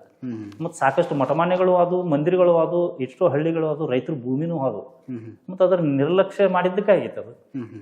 ಅದಕ್ಕಾಗಿ ನಮ್ಮ ಉತ್ತರ ಕರ್ನಾಟಕಕ್ಕೆ ಒಂದು ಅಭಿವೃದ್ಧಿ ಆಗ್ಬೇಕಾಗಿತ್ತು ಅಂತಂದ್ರೆ ಎಲ್ಲ ನಾಡ ಅಭಿವೃದ್ಧಿಗಾಗಿ ಹೋರಾಟ ಮಾಡ್ಬೇಕಾಗ್ತದೆ. ಮತ್ತು ಅಕಸ್ಮಾತ್ ಅವ್ರು ಹಿಂದಿಲ್ಲ ನಾಳೆ ಅಲಕ್ಷ್ಯ ಮಾಡಿದ್ದ ನಿಜ ಆಯ್ತಂದ್ರೆ ನಾವೆಲ್ಲ ಸಂಘಟನೆ ಮಾಡ್ಕೊಂಡು ಉತ್ತರ ಕರ್ನಾಟಕ ಇಬ್ಬಾಗ ಮಾಡ್ರಿ ಅಂತ ಹೇಳ್ಬೇಕಾಗ್ತದೆ. ಏನೋ ಏಕೀಕರಣ ಐತಿ, ಕರ್ನಾಟಕ ಒಂದಾಗಿರ್ಲಿ ಅನ್ನುವಂಥದ್ದು ನಮ್ಮ ಮನಸ್ಸೈತಿ. ಯಾಕಂದ್ರೆ ಮೊದಲು ಮೈಸೂರು ರಾಜ್ಯ ಇದ್ದಾಗನ ಎಲ್ಲಾ ರಾಜ್ಯ ಒಡೆದು ಹೋಗಿದ್ದು ಚಿದ್ರ ಇದ್ದದನ್ನ ಒಂದು ಮಾಡಿ ಕರ್ನಾಟಕ ಅಂತ ಮಾಡ್ಯಾರ. ಮತ್ತು ಇವತ್ತು ನೀವು ಬರೀ ದಕ್ಷಿಣ ಕರ್ನಾಟಕಕ್ಕೆ ಮಹತ್ವ ಕೊಟ್ಟರೆ ಉತ್ತರ ಕರ್ನಾಟಕ ಕೊಡ್ಲಿಲ್ಲ ಅಂತಂದ್ರೆ ನಮ್ಗೆ ಹಿಂದಿಲ್ಲ ನಾಳೆ ನಮಗೆ ಕರ್ನಾಟಕ 2 ಭಾಗ ಆಗ್ಲೇಬೇಕು, ನಮ್ಗೆ ಉತ್ತರ ಕರ್ನಾಟಕ ರಾಜ್ಯ ಆಗಲಿ ಅಂತ ಗೊತ್ತಾಗ್ತದೆ. ಇದು ಕ್ಷೇತ್ರ ವಿಷಯ ಬಂದಾಗ ಕ್ಷೇತ್ರದ ನೀರಾವರಿ ಅಭಿವೃದ್ಧಿ ಆಗಿದೆ ಅಥವಾ ಹೆಂಗ ಬರ್ತಾವ ಮಾತ? ಕ್ಷೇತ್ರದ ನೀರಾವರಿ ಅಭಿವೃದ್ಧಿ ನೋಡ್ರಿ, ಅದೇ ಪೂರ್ಣ ನಮ್ಮ ನೀರಾವರಿ ಆಗ್ತಕ್ಕಂಥ ಡ್ಯಾಮಿಂಗ್ ಕೆಲಸನೂ ಪೂರ್ಣ ಆಗಿಲ್ಲ. ಎಷ್ಟು ಹೊಳಿ ಸಮೀಪಕ್ಕೆ ಅದಾವ ಅಷ್ಟು ನೀರಾವರಿ ಆಗ್ಯಾವು. ಮುಂದೆ ಇಂಡಿ, ಈ ಕಡೆ ಮುದ್ದೇಬೇಳ, ಈ ಕಡೆ ಸಿಂಧಿ ತಾಲೂಕು ಎಲ್ಲಿ ನೀರಾವರಿ ಅದಾವ? ಸುಮ್ಮನೆ ಎಲ್ಲೋ ಎಣಿಕೆಗೆ ಒಂದು ಬೆರಳ ಎಣಿಕೆಗೆ ಅಷ್ಟು ಆಗ್ಯಾವ ಅಷ್ಟೇ. ಅವ ತೆಗ್ನಾಗಿದ್ದವ್ ನೀರು ತಗೊಂಡಾನ, ಏರ್ನಾಗಿದ್ದವ್ ಹಂಗ ಕೂತಾನ. ಈ ಕೆಲಸ ಆಗಬಾರದು. ಈಗ ಎಷ್ಟು ನೀರುಗಳು ಕೆಲವೊಂದು ಕಾಲುವೆ ನೀರು ಹರಿದಿಲ್ಲ, ಹರಿ ತೆಗೆದ್ಬಿಟ್ಟಾರ, ಅವು ಕೆಲಸ ನಡೆದಿಲ್ಲ. ಇವೆಲ್ಲ ಸರ್ಕಾರ ನಿರ್ಲಕ್ಷ್ಯದಿಂದ. ಮತ್ತು ಪ್ರಭಾವಿತ ರಾಜಕೀಯವ್ರು ನಮ್ಮ ಕಡೆ ಆಧಾರ ಅನ್ಬೇಕು, ನಿಲ್ಲ ಅನ್ಬೇಕು. ಅದಕ್ಕೆ ನೀರಾವರಿ ಅಭಿವೃದ್ಧಿ ಆಗೈತಿ, ಆದ್ರೂ ಪರಿಪೂರ್ಣ ಇಲ್ಲ. ಪೂರ್ಣ ಆಗುವಂತ ಒಂದು ಕೆಲಸವನ್ನು ನಮ್ಮ ರಾಜಕೀಯ ಗಣ್ಯರು ಮಾಡ್ಲಿ ಅಂತ ತಿಳ್ಕೊಂಡು ಅವ್ರಿಗೆ ಒಂದು ಮಾತು. ಕೊರ್ತಿ ಕೋಲಾರ ಸೇತುವೆ ಬಗ್ಗೆ ತಮ್ಮ ಮಾತೇನ್ರಪ್ಪ? ಕೊರ್ತಿ ಕೋಲಾರ ಸೇತುವೆ ನೋಡ್ರಿ, ನಮ್ಮದು ಮೊದಲು ಮುಳುಗಡೆ ಆಗಿತ್ತು ಸೇತುವೆ. ಆ ಸೇತುವೆ ಮುಳುಗಡೆ ಆದ ನಂತರ ಅಕಸ್ಮಾತ್ ಬೆಳ್ಳುಗ್ಗಿ ಅವ್ರು ಹೋರಾಟ ಮಾಡಲಿಲ್ಲ ಅಂದ್ರೆ ಸೇತುವೆ ಇರ್ಲಿಕ್ಕೆ ಇಲ್ಲಿ ಸಾಧ್ಯನೇ ಇದ್ದಿದ್ದಿಲ್ಲ. ಕೊರ್ತಿ ಕೋಲಾರ ಸೇತುವೆ ಈಗೇನು ಹೊಸದಾಗೈತಲ್ಲ, ಅದನ್ನ ಮಾಡ್ಲಿಕ್ಕೆ ಮೂಲ ಕಾರಣ ಅಂತಂದ್ರೆ ಎಸ್.ಕೆ. ಬೆಳ್ಳುಗ್ಗಿ ಅವ್ರು ಅಂತಕ್ಕಂಥ ಮಾತನ್ನು ಹೇಳ್ತೇವೆ ನಾವು. ಯಾಕಪ್ಪ ಅಂತಂದ್ರೆ ಮೊದಲು ನಮ್ಮದು ಮುಳುಗಡೆ ಆದ್ದು, ಆ ನಂತರ ಯಾರು ಅದನ್ನ ತಲೆಯಾಗಿ ತೊಗೊಂಡಿದ್ದಿಲ್ಲ. ಅಕಸ್ಮಾತ್ ಅದೊಂದು ಸೇತುವೆ ಆಗಿರಲಿಲ್ಲ ಅಂದ್ರೆ ನಾವು ನಡುಗಡ್ಡೆ ಒಳಗೆ ಇರ್ಬೇಕಾಗ್ತಿತ್ತು ಕೋಲಾರದವ್ರು. ಅದು ಕೋಲಾರ ತಾಲೂಕ್ನಾಕಿದ್ದಲ್ಲ, ಒಂದು ಹಳ್ಳಿನೂ ಹಳ್ಳಿ ನೋಡ್ತಿದ್ದಿಲ್ಲ ಈ ಕಡೆ. ಆ ಒಂದು ಕುಗ್ರಾಮ ಆಗ್ಬೇಕಾಗ್ತಿತ್ತು. ಏನೋ ಒಂದು ಒಳ್ಳೆ ಒಂದು ಸಾಧನೆಯಿಂದ ಅವ್ರು ಮಾಡಿರ್ತಕ್ಕಂಥ ಹೋರಾಟದಿಂದ ಆಗಲಿ, ಅವ್ರ ಹಿಂದೆ ಜನನೂ ಬೆಂಬಲ ಕೊಟ್ಟರು. ಅದೇ ರೀತಿಗೆ ಅದು ಒಂದು ಹೋರಾಟದಿಂದ ಕೊರ್ತಿ ಕೋಲಾರ ಸೇತುವೆ ಆಗಿದ್ದು ನಮ್ಮ ವಿಶ್ವದೊಳಗೆ 2ನೇ ಸೇತುವೆ ಅಂತಕ್ಕಂಥದ್ದು. ಏಷ್ಯಾ ಖಂಡದೊಳಗೆ 2ನೇ ಸೇತುವೆ, ಮತ್ತು ನಮ್ಮ ಕರ್ನಾಟಕದೊಳಗೆ 1ನೇ ಸೇತುವೆ. ಮತ್ತು ಇಷ್ಟೊಂದು ವಿಶಾಲವಾಗಿರ್ತಕ್ಕಂಥ ಸೇತುವೆ ಮಾಡಿದ್ದು ಒಂದು ದೊಡ್ಡ ಸಾಧನೆ. ಅದಕ್ಕೆ ನಾವು ಮಾಡಿರ್ತಕ್ಕಂಥ ರಾಜಕೀಯ ಗಣ್ಯರಿಗಾಗಲಿ ಎಲ್ಲರಿಗೂ ನಾವು ಒಳ್ಳೆಯ ಒಂದು ಶುಭಾಶಯಗಳು ನಾವು ಹೇಳ್ತೇವೆ. ಯಾಕಂದ್ರೆ ಆ ಸೇತುವೆ ಇರಲಿಲ್ಲ ಅಂದ್ರೆ ನಮ್ಮದು ನಡಗಡ್ಡೆ ಆಗ್ತಿತ್ತು ಕೋಲಾರ. ಒಂದು ಪುಟ್ಟ ಗ್ರಾಮಕ್ಕಿಂತಲೂ ಕನಿಷ್ಠ ಆಗ್ತಿತ್ತು. ಅದನ್ನ ಮಾಡಿದಾರಲ್ಲ, ಆ ಒಂದು ಹೋರಾಟದೊಳಗೆ ಭಾಗವಹಿಸಿದವ್ರಿಗೆ ನಾವು ಕೃತಜ್ಞತೆ ಹೇಳ್ತೇವೆ, ಎಸ್.ಕೆ. ಬೆಳ್ಳುಗ್ಗಿ ಅವ್ರಿಗೆ ಹೇಳ್ತೇವೆ. ತದನಂತರ ಉದ್ಘಾಟನೆ ಮಾಡ್ಲಿಕ್ಕೆ ಎಲ್ಲರೂ ಕೂಡಿರಲ್ಲ, ಅವರಿಗೆ ಅಭಿನಂದನೆ ಹೇಳ್ತೇವೆ. ಯಾಕಂದ್ರೆ ಎಲ್ಲ ನಾಯಕರಿಂದ ಎಲ್ಲರೂ ಬೇಕು. ಇವತ್ತು ಅವ್ರೊಬ್ಬರೇ ಮಾಡ್ಯಾರ ಇವ್ರೊಬ್ಬರೇ ಮಾಡ್ಯಾರ ಅನ್ನಕ್ಕೂ ಸಾಧ್ಯ ಇಲ್ಲ. ಮತ್ತು ಉದ್ಘಾಟನೆ ಮಾಡಕ್ಕೂ ಎಲ್ಲರೂ ಕೂಡಿದ್ರು. ಒಂದು ಈ ನಮ್ಮ ಭಾಗದೊಳಗೆ ಒಂದು ಶ್ರೇಷ್ಠ ಕೆಲಸ ಅದು, ಇತಿಹಾಸ ಉಳಿಯುವಂಥ ಕೆಲಸ. ಅದಕ್ಕೆ ನಾ ಹೇಳಿದನಲ್ಲ, ಕೋಲಾರ ಪಟ್ಟಣದೊಳಗೆ ಇತಿಹಾಸ ನಿರ್ಮಿಸಿದವರು ಹುಟ್ಟಿ ಹೋಗ್ಯಾರ, ಆಧ್ಯಾತ್ಮ ಸಾಧನೆ ಮಾಡಿದವರು ಹುಟ್ಟಿದಾರ, ಲೇಖಕರು ಹುಟ್ಟಿದಾರ, ಕವಿಗಳು ಹುಟ್ಟಿ ಹೋದಿರ್ತಾವ ಊರಿದ್ದು ಅಂತ ಒಂದು ಪಟ್ಟಣದೊಳಗೆ ಅದು ಸೇತುವೆ ಮೆಚ್ಚತಕ್ಕ. ಹೌದಪ್ಪ. ಈ ಕೋಲಾರ ತಾಲೂಕು ಕೇಂದ್ರ ಐತೆ ಅದು ಹೆಮ್ಮೆ ಅಲ್ಲಪ್ಪ? ಕೋಲಾರ ತಾಲೂಕು ಕೇಂದ್ರ ಆಗಿದ್ದು ದೊಡ್ಡ ಹೆಮ್ಮೆ. ಯಾಕಂದ್ರೆ ಈಗ ನಮ್ಮ ತಾಲೂಕಿನ ಸುತ್ತಮುತ್ತ ಇರ್ತಕ್ಕಂಥ ಒಂದು 20-30 ಹಳ್ಳಿಗೆ ಬಸವನ ಬಾಗೇವಾಡಿಗೆ ಹೋಗಿ ನಾವು ಎಲ್ಲ ಕೆಲಸ ಮಾಡ್ಬೇಕಂದ್ರೆ ಸಾಧ್ಯ ಆಕಿದ್ದಿಲ್ಲ. ಆ ಒಂದು ನಿಟ್ಟಿನೊಳಗೆ ಮಧ್ಯ ಗ್ರಾಮ ಇದು ಕೋಲಾರ ಪಟ್ಟಣ ಇದನ್ನ ತಾಲೂಕು ಮಾಡ್ಯಾರಂತಂದ್ರೆ ಅದು ದೊಡ್ಡ ಸಾಧನೆ ಕೆಲಸ ಆಗಿದ್ದು ಒಳ್ಳೇದ ಅದಕ್ಕೆ ಕರೆ. ಆದ್ರೆ ಆ ತಾಲೂಕ ಘೋಷಣೆ ಆಗ್ತಕ್ಕಂತೆ ಯಾವ ಕಚೇರಿಗಳಿಲ್ಲ. ಅದು ನಮ್ಮ ನಾಯಕರಿಗೆ ನಾವು ಹೇಳ್ತೇವೆ. ಯಾಕಂದ್ರೆ ಇವತ್ತು ತಾಲೂಕಾ ಕಚೇರಿ ಆಗಿರ್ಬೇಕಂದ್ರೆ ಅಲ್ಲಿ ಏನ್ ಬೇಕು ಕಚೇರಿಗಳೆಲ್ಲ ಇಲ್ಲಿ ಬೇಕು. ಮತ್ತು ಅದಕ್ಕಾಗಿ ಏನೈತಿ, ಸರ್ಕಾರದಿಂದ ಏನ್ ಬೇಕು ಅದನ್ನೆಲ್ಲ ತಗೊಂಡು ನೀವು ಕಚೇರಿಗಳನ್ನ ಪ್ರಾರಂಭ ಮಾಡ್ಬೇಕು. ಮತ್ತೆ ಇನ್ನೊಂದು 2 ವರ್ಷ ಐತೆ ಅವಧಿ ಇರುದ. ಮತ್ತು ಅದಕ್ಕೆ ಏನೋ ಮತ್ತೆ ಇದು ನಮ್ಮ ಸಿದ್ದರಾಮಯ್ಯನವರು ಜನನಾಯಕರು ಒಳ್ಳೆಯವರು ಅದಾರ. ಮತ್ತು ಅವ್ರು ಏನೋ ಒಂದು ಒಳ್ಳೆ ವಿಚಾರದಿಂದ ನಮ್ಮ ಕೋಲಾರ ಪಟ್ಟಣಕ್ಕೆ ಯಾವ ಪ್ರಜಾಸೌಧ ಕಟ್ಟಬೇಕು. ಮತ್ತು ಆ ಪ್ರಜಾಸೌಧ ಕಟ್ಟಕ್ಕೆ ಇರೋದೊಂದು ಪ್ರೈಮರಿ ಸ್ಕೂಲ್ ಗ್ರೌಂಡ್ ಐತಿ. ಆ ಒಂದು ಗ್ರೌಂಡಿಗೆ ನೀವು ಕಣ್ಣು ಇಡಬೇಡ್ರಿ ಅಂತ ಹೇಳ್ತೀವಿ ನಾವು. ಯಾಕಂದ್ರೆ ಊರ ಮಧ್ಯದಲ್ಲಿ ಇರುವಂಥದ್ದು ಅದು ಸ್ಕೂಲಿಗೆ ಒಂದು ಗ್ರೌಂಡ್ ಅದು. ಅಲ್ಲಿ ಏನೋ ಒಂದು ಮಕ್ಕಳಿಗೆ ಯಾವುದೋ ಒಂದು ಕ್ರೀಡೆಯನ್ನು ಮಾಡ್ಲಿಕ್ಕಾಗಲಿ, ಒಂದು ಏನೋ ಒಂದು ಧರ್ಮ ಕಾರ್ಯವನ್ನು ಮಾಡ್ಲಿಕ್ಕಾಗಲಿ, ಅದೊಂದು ವಿಶಾಲವಾದ ಮೈದಾನ ಸಮಾಜಕ್ಕಾಗಿ ಆಗಲಿ ಮತ್ತು ಇವತ್ತು ಶಾಲಾ ಇದಕ್ಕಾಗಿ ಒಳ್ಳೇದೈತವು. ಅದನ್ನ ಪ್ರಜಾಸೌಧ ಮಾಡ್ತೀವಿ ಅಂತಂದ್ರೆ ಅದಕ್ಕೆ ನಾವು ಒಪ್ಪಿಗೆ ಇಲ್ಲ. ಬೇರೆ ಕಡೆ ಸರ್ಕಾರ ವತಿಯಿಂದ ಜಾಗ ತಗೊಂಡು ನೀವು ಕಟ್ಟಬಹುದು. ಅದಕ್ಕೆ ಮತ್ತೆ ಅದು ಒಂದು ನೇವ ಇಟ್ಟುಕೊಂಡು ಪ್ರಜಾಸೌಧನೂ ಇಲ್ಲ, ಯಾವ ಕಚೇರಿನೂ ಇಲ್ಲ ಅಂತಂದ್ರೆ ನಾವು ಯಾರಿಗೆ ಪೋದ್ ಕೊಡೋದು. ಅದಕ್ಕೆ ಆದಷ್ಟು ನಮ್ಮ ರಾಜಕೀಯ ಗಣ್ಯರಾಗಿರ್ತಕ್ಕಂಥ ಶಿವಾನಂದ ಪಾಟೀಲ್ರು ಒಳ್ಳೆಯವರು ಅದಾರ. ಅವರು ಸಮಾಜಕ್ಕೆ ಚಿಂತಕರು, ಅವರಿಂದನೂ ಅಭಿವೃದ್ಧಿ ಆಗೈತೆ ನಮ್ಮ ತಾಲೂಕು ಇಲ್ಲ ಅನ್ನಂಗಲ್ಲ. ಅದಕ್ಕೆ ಆದಷ್ಟು ಕೋಲಾರ ಪಟ್ಟಣ ಬಗ್ಗೆ ಹೆಚ್ಚು ಗಮನ ಕೊಟ್ಟು ಇದೊಂದು ಕಾರ್ಯ ಯಶಸ್ವಿ ಮಾಡಿ ಕೊಡ್ರಿ ಅಂತ ಅವ್ರಿಗೊಂದು ಮಾತು ಹೇಳ್ತೀವಿ ನಾವು. ನೀವು ಮೂಲ ಸಂತ್ರಸ್ತರ ಸಂತ್ರಸ್ತರ ಸಮಸ್ಯೆಗಳೇನು? ಸಂತ್ರಸ್ತರ ಸಮಸ್ಯೆಗಳು ಭಾಳ ಅದಾವ, ಅವ್ನ ಯಾರು ಮಾಡೋಕ್ಕಾಗಲ್ಲ. ಈಗ ಎಷ್ಟೋ ಜನ ಸಂತ್ರಸ್ತರು ಬಂದು ಹೊಸ ಊರಿಗೆ ಶಿಫ್ಟ್ ಆಗಿ ಅವ್ರು ತಮ್ಮ ಪ್ಲಾಟ್ಗಳನ್ನ ಕಟ್ಕೊಂಡು ಇರಬೇಕಾಗಿತ್ತು ಅಂತಂದ್ರೆ ಒಂದು ಪ್ಲಾಟಿಗೆ 4 ಮಂದಿ ಹೆಸರು ಕೊಟ್ಟರು. ಒಂದು ನಿವೇಶನ ನಮ್ಮ ಹೆಸರಲ್ಲಿ ಐತಿ, ಅದಕ್ಕೆ ಹಿಂದೆ 4 ಮಂದಿ ಹೆಸರು ಅದ. ಅದನ್ನ ಮಾಡಿದವ್ರು ಯಾರು? ಅವ್ರಿಗೊಂದು ಇದು ಮಾಡ್ಕೆ ಅದನ್ನ ಸರಿಸಿ ಮೂಲ ಸಂತ್ರಸ್ತ ಯಾರು ಅನ್ನುವಂಥದ್ದನ್ನ ಅವ್ರಿಗೆ ಪರಿಹಾರ ಕೊಡ್ಬೇಕು ಅವ್ರಿಗೆ. ನಾನಂತರ ಎಷ್ಟೋ ಜನ 1,000 ಹಕ್ಕುಪತ್ರ ಡೂಪ್ಲಿಕೇಟ್ ಅದಾವ ಅಂತೀವಿ ಕೋಲಾರ ಪಟ್ಟಣದೊಳಗೆ. ಮತ್ತು ಇವೆಲ್ಲ ಮಾಡಿದವ್ರು ಯಾರು? ಅದಕ್ಕೆ ಪರ್ಮಿಷನ್ ಕೊಟ್ಟವ್ರು ಯಾರು? ಮತ್ತು ಅದಕ್ಕೆ ದೊಡ್ಡವ್ರದ್ದು ಸಣ್ಣವ್ರದ್ದು ಕೂಡೇ ಕೈವಾಡ ಐತಿ, ಇವನು ಸಣ್ಣವ್ರು ಅಷ್ಟೇ ಮಾಡಕ್ಕೆ ಸಾಧ್ಯ ಇತ್ತು. ಅದಕ್ಕೆ ಅದು ಯಾರು ಮೂಲ ಸಂತ್ರಸ್ತಾರ ಅವ್ರಿಗೆ ಕೊಡ್ಬೇಕು. ಈಗ ನಮ್ಮ 2 ಪ್ಲಾಟ್ ಅದಾವ, ನಮ್ಮದು ಸರಿಯಾಗಿ ಉತ್ತಾರ ಬಂದಿಲ್ಲ ಅಲ್ಲ. ನಮ್ಮ ಡಾಕ್ಯುಮೆಂಟ್ಸ್ ಏನು ಬೇಕು ಅದನ್ನ ಕೇಳ್ಬೇಕು, ಕೇಳಿ ಸರಿಯಾಗಿ ಕೊಡ್ಬೇಕು. ಸುಮ್ಮನೆ ಅದು ಮೊದಲೇ ನಾವು ಅಲ್ಲಿ ಹೋಗೋರಲ್ಲ, ಅಜ್ಜಾರ ನೀವ್ಯಾಕೆ ಬರ್ತೀರಿ ಆಫೀಸ್ಗೆ, ಯಾರು ಕೊಟ್ಟು ಕಳಿಸ್ತು ಹೋಗುತ್ತಾರ, ಆಯ್ತು ನಾವು ಒಂದು ಹೋಗಿ ಮತ್ತೆ 1 ವರ್ಷ ಹೋಗಂಗಿಲ್ಲ ಕಡೆ. ಈ ರೀತಿ ನಮ್ಮಂಥವ್ರಿಗೆ ಅದಾವ ಅಂದ್ರೆ ಇನ್ನು ಸಾಮಾನ್ಯರ ಜನರಿಗೆ ಎಷ್ಟಾಗ. ಅದೊಂದು ನಾವು ಸಂತ್ರಸ್ತರ ಸಮಸ್ಯೆಗಳನ್ನ ಕೇಳ್ಕೊಂಡು ಆದಷ್ಟು ಬೇಗ ಅವ್ರಿಗೆ ಪರಿಹಾರ ಮಾಡಿಕೊಡ್ಲಿ, ಅವ್ರ ನಿವೇಶನಗಳು ಅವರಂತೆ ಆಗಲಿ ಅನ್ನುವಂಥ ಮಾತು ಅಂತ ಹೇಳ್ತೀವಿ. ಮತ್ತು ಈಗ UKP ಇಂದ ನಮ್ಮ ಮಠಕ್ಕೆ ಬರ್ಬೇಕಾದ್ರೆ ರಸ್ತಾ ನೋಡಿದ್ರೆ ಅದ್ರ ಚಿ ಅಂತ. ಕೆಲವ್ರು ಕೇಳ್ತಾರೆ ಇದು ಯಾವ ಶಾಸಕರಿಗೆ ಸಂಬಂಧಪಡ್ತದೆ ಕೇಳ್ತಾರೆ. ಹೊಳೆಚ್ಕೆ ಹೋಗಿದ್ದೀನಿ ಅಂತಾರೆ. ನಾವು ಹೊಳೆಚ್ಕೆ ಹೊಳಿ ಚಿಕ್ಕದೇವು, ಶಾಸಕರಿಗೆ ಅಟ ಸಂಬಂಧ ಇಲ್ಲ, ಪಂಚಾಯತಿಗೆ ಸಂಬಂಧ ಐತಿ. ಮತ್ತೆ ಏನೋ ಇದೊಂದು ಸಲ ಕೇಳ್ತೇವೆ ಅವ್ರಿಗೆ ಪಂಚಾಯತಿಯವ್ರಿಗೆ. ಮತ್ತು ಪಂಚಾಯತಿಯವ್ರಿಗೆ ಕೇಳಿಲ್ಲ ಅಂದ್ರೆ ಶಿವಾನಂದ ಪಾಟೀಲ್ ಮನೆ ಮುಂದೆ ಹೋಗಿ ಕುಂತ ರಸ್ತೆ ಮಾಡ್ಕೊಂಡ್ ಬರ್ತೀವಿ ಅಂತ ಹೇಳ್ತೀವಿ. ಮತ್ತೆ ಎಲ್ಲ ರಸ್ತೆಗಳಾಗತ್ತವ, ಇದೊಂದು ರಸ್ತೆ ಆಗಿಲ್ಲ. ಇದಕ್ಕೆ ಏನ್ ಕಾರಣ ಅಂತೀವಿ ಕೇಳೋದು ತುಂಟು ನೀವು ಏನಂತ. ಅದು PWD ಒಳಗೆ ಬರ್ತದ. ಮತ್ತು ರೋಡ್ ಎಲ್ಲ PWD ಒಳಗೆ ಬರ್ತಾವ ಅಲ್ರಿ, ಮುಳುಗಡೆ ಅದು. ಹೌದಾ? ಇಲ್ಲಿ ಮುಳುಗಡೆ ಕೆಲವೊಂದು ಗ್ರಾಮಸ್ಥರಿಗೆ ಅವ್ರಿಗೆ ಹಕ್ಕುಪತ್ರ ಇಲ್ಲ, ನಂತರ ನಿವೇಶನಗಳಿಲ್ಲದಕ್ಕೂ ಅವರು ವಾಸವಾಗ್ಯಾರ. ಅನಂತರ ಪಂಪ್ ಸೆಟ್ ಒಂದು ಇಲ್ಲೇ ಐತಿ ಬಿಜಾಪುರ, ಅದ್ರ ಮೇಲೆ ಹಾಕ್ತಾರ ಅವ್ರು. ಆ ಜಾಕ್ವೆಲ್ನವ್ರು ಮಾಡಿಕೊಡ್ಬೇಕಂತ. ಅಂದ್ರೆ ಅಲ್ಲಿ ಜಾಕ್ವೆಲ್ನವ್ರು ಅಡ್ಡಾಡಂಗಿಲ್ಲ, ನಾವು ಅಡ್ಡಾಡಂಗಿಲ್ಲ ಇಲ್ಲಿ. ಅದಕ್ಕೆ ಆದಷ್ಟು ಶಿವಾನಂದ ಪಾಟೀಲ್ರು ಈಗ ನಮ್ಮ ಮಠಕ್ಕೆ ಬಂದಾಗ ಒಂದು ಮಾತು ಹೇಳೋರಿಗೆ, ಆಯ್ತರ ಪರ ಸೀದಾ ಮಠಕ್ಕೆ ಬರುವಂಗ ನಾ ದಾರಿ ಮಾಡಿಸ್ಕೊಡ್ತೀನಿ ಅಂತ ಹೇಳಿ ಹೋಗ್ಯಾರ. ಆದ್ರೆ ನಾವು ಮತ್ತೊಮ್ಮೆ ಕೇಳೋ ಸ್ವಾಮಿಗಳಲ್ಲ ನಾವು. ಕೆಲವು ಸ್ವಾಮಿಗಳು ಏನೈತಿ ಹೋಗಿ ಅವ್ರ ಮನೆ ಮುಂದೆ ಕೂತ್ ಬಿಡ್ತಾರ, ಇದು ಮಾಡ್ರತ್ತ ಒಮ್ಮೆ ಹೇಳ್ಬಿಟ್ಟು ಹೊಳ್ಳಿ ನಾವು ಕೇಳೋರಲ್ಲ. ಅದನ್ನ ಅವ್ರು ತಿಳ್ಕೊಂಡು ಮಾಡ್ಲಿ ಅನ್ನುವಂಥದ್ದು ಅವ್ರಿಗೆ ನಾವು ಕೀ ಮಾತು ಹೇಳ್ತೀವಿ. ಮತ್ತೆ ಇಲ್ಲಿ ನಮ್ಮಲ್ಲಿ ರಾಜಕೀಯ ಗಂಟರಗಡೆ ಮಂದಿ ಸಾಕಷ್ಟು ಪಂಚಾಯತ್ ಪಟ್ಟಣದವರೆಲ್ಲ ನಮ್ಮ ಶಿಷ್ಯರಾರ, ಅವರು ಅದ ದಾರಿ ಒಳಗ ಬರ್ತಾರ. ಅದ್ರ ನೆನಪು ಆಕೈತಿಲ್ಲ ನನಗೇನು ಗೊತ್ತಿಲ್ಲ. ಆದ್ರೆ ಇನ್ನೊಂದು ಮಾತು ಕೇಳ್ಕೊಂಡು ಇಂಥ ಕೆಲಸ ನಮ್ದು ಅಷ್ಟೇ ಅಲ್ಲ, ಅದೇ ರೀತಿ ನಮ್ಮ ಊರೊಳಗಿನ್ನ ಕೆಲವೊಂದು ಗಟಾರ ಆಗಿಲ್ಲ, ಸರಿಯಾಗಿ ಮಾಡ್ರಿ, ಯಾವುದಕ್ಕೂ ಒಂದ್ಕೊಂದು ವಿರೋಧ ಮಾಡೋದು ಬೇಡ, ಕೋಲಾರ ಅಭಿವೃದ್ಧಿ ಆಗ್ಲಿ ಅನ್ನುವಂಥದ್ದು ಎಲ್ಲರಿಗೂ ನೆಮ್ಮದಿ. ಅಪ್ಪರ ಮುಂದಿನ ದಿನಮಾನಗಳು ಹೇಗದಾವ ರೀ? ಹೆಂಗೆ ಮುಂದಿನ ದಿನಮಾನಗಳು ಹ್ಞೂ ನಮ್ಮ ಭವಿಷ್ಯದೊಳಗೆ ಹೇಳ್ಬೇಕಾದ್ರೆ ಯಾವ ರೀತಿ ಆಗ್ಯಾವ ಬರ್ಬೋದು ಮುಂದಿನ ದಿನಮಾನಗಳು? ಹಾಂ, ಸಂಕ್ರಾಂತಿಯಿಂದ ನೋಡ್ರಿ ರಾಜ್ಯಕ್ಕೆ ಒಳ್ಳೆ ಫಲ ಐತಿ. ಹಾಂ, ಸಂಕ್ರಾಂತಿಯಿಂದ ಮುಂದೆ ಮಳೆ ಬೆಳೆನೂ ಸರಿ ಬರ್ತದೆ. ರೈತರು ತಮ್ಮ ಬೆಳೆದ ಫಲಕ್ಕೂ ಒಳ್ಳೆ ದಾಣಿ ಸಿಗ್ತೈತಿ. ಮತ್ತು ನಮ್ಮ ಗಡಿ ಕಾಯೋ ರೈತರಿಗೂ ಒಳ್ಳೆ ಆರೋಗ್ಯ ಆಗ್ತೈತಿ. ಯಾವುದೂ ದಬ್ಬಾಳಿಕೆ ದಾಂಧಲೆ ಯಾವುದು ನಡೆಯಂಗಿಲ್ಲ. ಆದಷ್ಟು ಇನ್ನು ಬರುವಂಥ ದಿನಮಾನಗಳೆಲ್ಲ ಒಳ್ಳೆಯ ಅದಾವು. ಯಾಕಪ್ಪ ಅಂತಂದ್ರೆ ಅವು ಎಷ್ಟು ನಮ್ಮ ಭಾರತ ದೇಶದಲ್ಲಿ ಮಠ ಮಂದಿರಗಳಲ್ಲಿ ದೇವಸ್ಥಾನಗಳಲ್ಲಿ ಪೂಜೆ ಪುನಸ್ಕಾರಗಳು ನೆಮ್ಮದಿಯಿಂದ ನಡೀತಾವೆ. ಮಸೀದಿ ಮಂದಿರ ಎಲ್ಲ ಒಂದು ಧಾರ್ಮಿಕ ಕ್ಷೇತ್ರಗಳಲ್ಲಿ ಜಪ ತಪಗಳಾಗಲಿ ನಮಾಜ್ಗಳಾಗಲಿ ನಡೀತಾವೆ. ಅಷ್ಟು ದೇಶನೂ ಸಮೃದ್ಧಿ ಇರ್ತದೆ, ರಾಷ್ಟ್ರನೂ ಸಹ ರಕ್ಷಣೆ ಅಂತ ಇರ್ತೈತಿ. ನಾವೇನಾರ ಆಧ್ಯಾತ್ಮ ಬಿಟ್ಟು ವಾದೀವಿ ಅಂತಂದ್ರೆ ಅನಾಗರಿಕರಾಗ್ತೀವಿ, ಅನಾಹುತಕ್ಕೆ ಈಡಾಗ್ತೀವಿ. ಅದಕ್ಕಾಗಿ ನಾವು ಈ ಒಂದು 2 ವರ್ಷ 3 ವರ್ಷದ ಹಿಂದ್ಗಡೆ ನಿತ್ಯದಲ್ಲಿ ಕೋಟಿ ಜಪಾರಾಧನೆ ಮಾಡಿದ್ದೆವು. ಒಂದು ದಿವಸಕ್ಕೂ 1 ಕೋಟಿ ಜಪ. ಹೌದಲ್ಲ? ಆವಾಗ ನಮ್ಮೆಲ್ಲ ರಾಜಕೀಯ ಗಣ್ಯರು ಬಂದರು, ಮಿನಿಸ್ಟ್ರು ಬಂದು ಭೇಟಿ ಆಗಿದ್ರು. ಮತ್ತು ಭಕ್ತರೆಲ್ಲ ದಿನಂಪ್ರತಿ ಬಂದು ಹೋದ್ರು. ದಿನ ದಾಸೋಹ ನಡೀತಿತ್ತು. 1 ತಿಂಗಳು ನಿರಂತರ ಕೋಟಿ ಜಪಾರಾಧನೆ ಮಾಡಿರ್ತಕ್ಕಂಥ ಒಂದು ಕ್ಷೇತ್ರ ಅಂದ್ರೆ ಕೋಲಾರ ಸೀಲ್ವಂತ ಹಿರೇಮಠ. ನಮ್ಮ ರಾಜ್ಯದೊಳಗೆ ಫಸ್ಟ್ ಅಂತ ಒಂದು ಸಾಧನೆ ಇಲ್ಲಿ ಮಾಡಿ ಅವಾಗ ನಾವು ಸಂಕಲ್ಪ ಮಾಡಿದ್ದೇನಪ್ಪ ಅಂತಂದ್ರೆ ಗಡಿ ಕಾಯುವ ಒಂದು ಯೋಧರಿಗೆ ಒಳ್ಳೆ ಆರೋಗ್ಯ ಸಿಗಲಿ, ಅವ್ರ ನೆಮ್ಮದಿಯಿಂದಿರಲಿ. ನಮ್ಮ ಕೃಷಿಯಲ್ಲಿ ಕಾಯಕವನ್ನು ಮಾಡ್ತಕ್ಕಂಥ ರೈತರು ಸರಿಯಾಗಿ ಮಳೆ ಬೆಳೆ ಪಡೆದು ಅವರು ಸಮೃದ್ಧಿಯಾಗಿರಲಿ.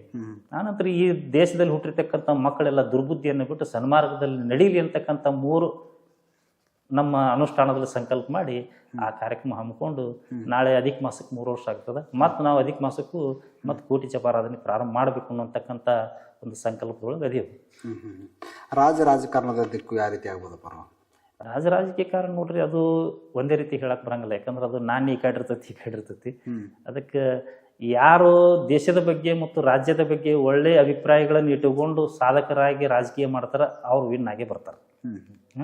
ಮತ್ತು ಇವತ್ತು ರಾಜ್ಯದ್ದು ಅಭಿಮಾನ ಇಲ್ಲ, ದೇಶದ್ದು ಅಭಿಮಾನ ಇಲ್ಲ ಅಂತಕ್ಕಂಥವ್ರು ಮನೆಯೊಳಗೆ ಕೂಡ್ತಾರೆ ಇಷ್ಟೇ. ದೇಶದ ಅಭಿವೃದ್ಧಿ ಮತ್ತು ರಾಜ್ಯದ ಅಭಿವೃದ್ಧಿ ಮಾಡಕರ್ತಕ್ಕಂಥ ಸಂಕಲ್ಪಿತರು ಯಾರದಾರ ಅವರೇ ರಾಜ್ಯವನ್ನು ಆಳ್ತಾರ ಅನ್ನುವಂಥ ಮಾತು ಹೇಳ್ತೀವಿ. ಯಾಕಂದ್ರೆ ಪಕ್ಷವನ್ನು ಹೇಳಕ್ ಸಾಧ್ಯ ಆಗಂಗಿಲ್ಲ. ಈ ಮುಖ್ಯಮಂತ್ರಿ ಬದಲಾವಣೆ ಚರ್ಚೆ ನಡೆದು ಇದೇನಾಗ್ಬೋದ್ರಪ್ಪ?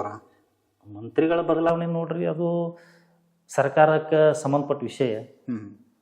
ಅಂತ ಅವರು ಅವಧಿಯನ್ನು ಕೊಟ್ಟಿದ್ರು, ಅವರ ಕೊಟ್ಟು ಮಾತು ನಡೆಸ್ಕೊಡ್ಬೇಕಾಗಿತ್ತು. ಯಾಕಂದ್ರೆ ದೊಡ್ಡವರು CM ಸಿದ್ದರಾಮಯ್ಯನವರು. ಮತ್ತು ಅವ್ರು ಕೊಟ್ಟಿಲ್ಲ ಅಂತ ಅಪ್ಪೋದು ನಾವು ಕೊಡಕ್ಕೆ ಬರಂಗಿಲ್ಲ.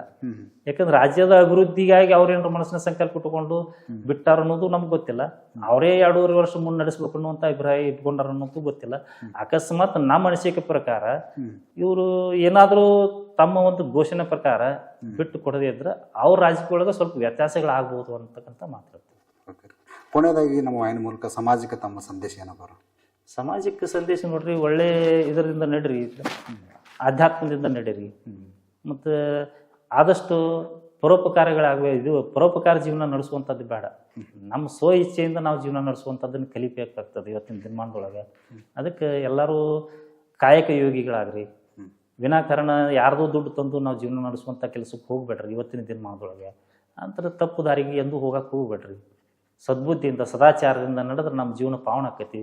ದುರ್ಗುಣ ದುಶ್ಚಟಗಳನ್ನು ಬಿಟ್ಟು ತಂದೆ ತಾಯಿಗೆ ಒಳ್ಳೆ ಮಕ್ಕಳಾಗಿರಿ. ಮಕ್ಕಳಿದ್ದವರು ಇವತ್ತು ನಮ್ಮ ಊರು ಆಳ್ತಕ್ಕಂಥವ್ರು ನಾಗರಿಕರು ಏನದಾರಲ್ಲ, ಅವರೆಲ್ಲ ಪಟ್ಟಣ ಪಂಚಾಯತಿ ಸದಸ್ಯರಾಗಲಿ, ಗ್ರಾಮ ಪಂಚಾಯತಿ ಸದಸ್ಯರಾಗಲಿ, ಪ್ರತಿಯೊಂದು ಮನೆಯಲ್ಲಿ ಪ್ರತಿಯೊಂದು ಓಣಿಯಲ್ಲಿರ್ತಕ್ಕಂಥ ಸಮಸ್ಯೆಗಳನ್ನ ಅರ್ಥ ಮಾಡಿಕೊಂಡು ತಾವು ಕಾಯಕದಲ್ಲಿ ನಿರತರಾದ್ರೆ ಅವರು ಆಗ್ತಕ್ಕಂಥ ಒಂದು ವೃತ್ತಿಗೂ ಒಂದು ಬೆಲೆ ಬರ್ತೈತಿ.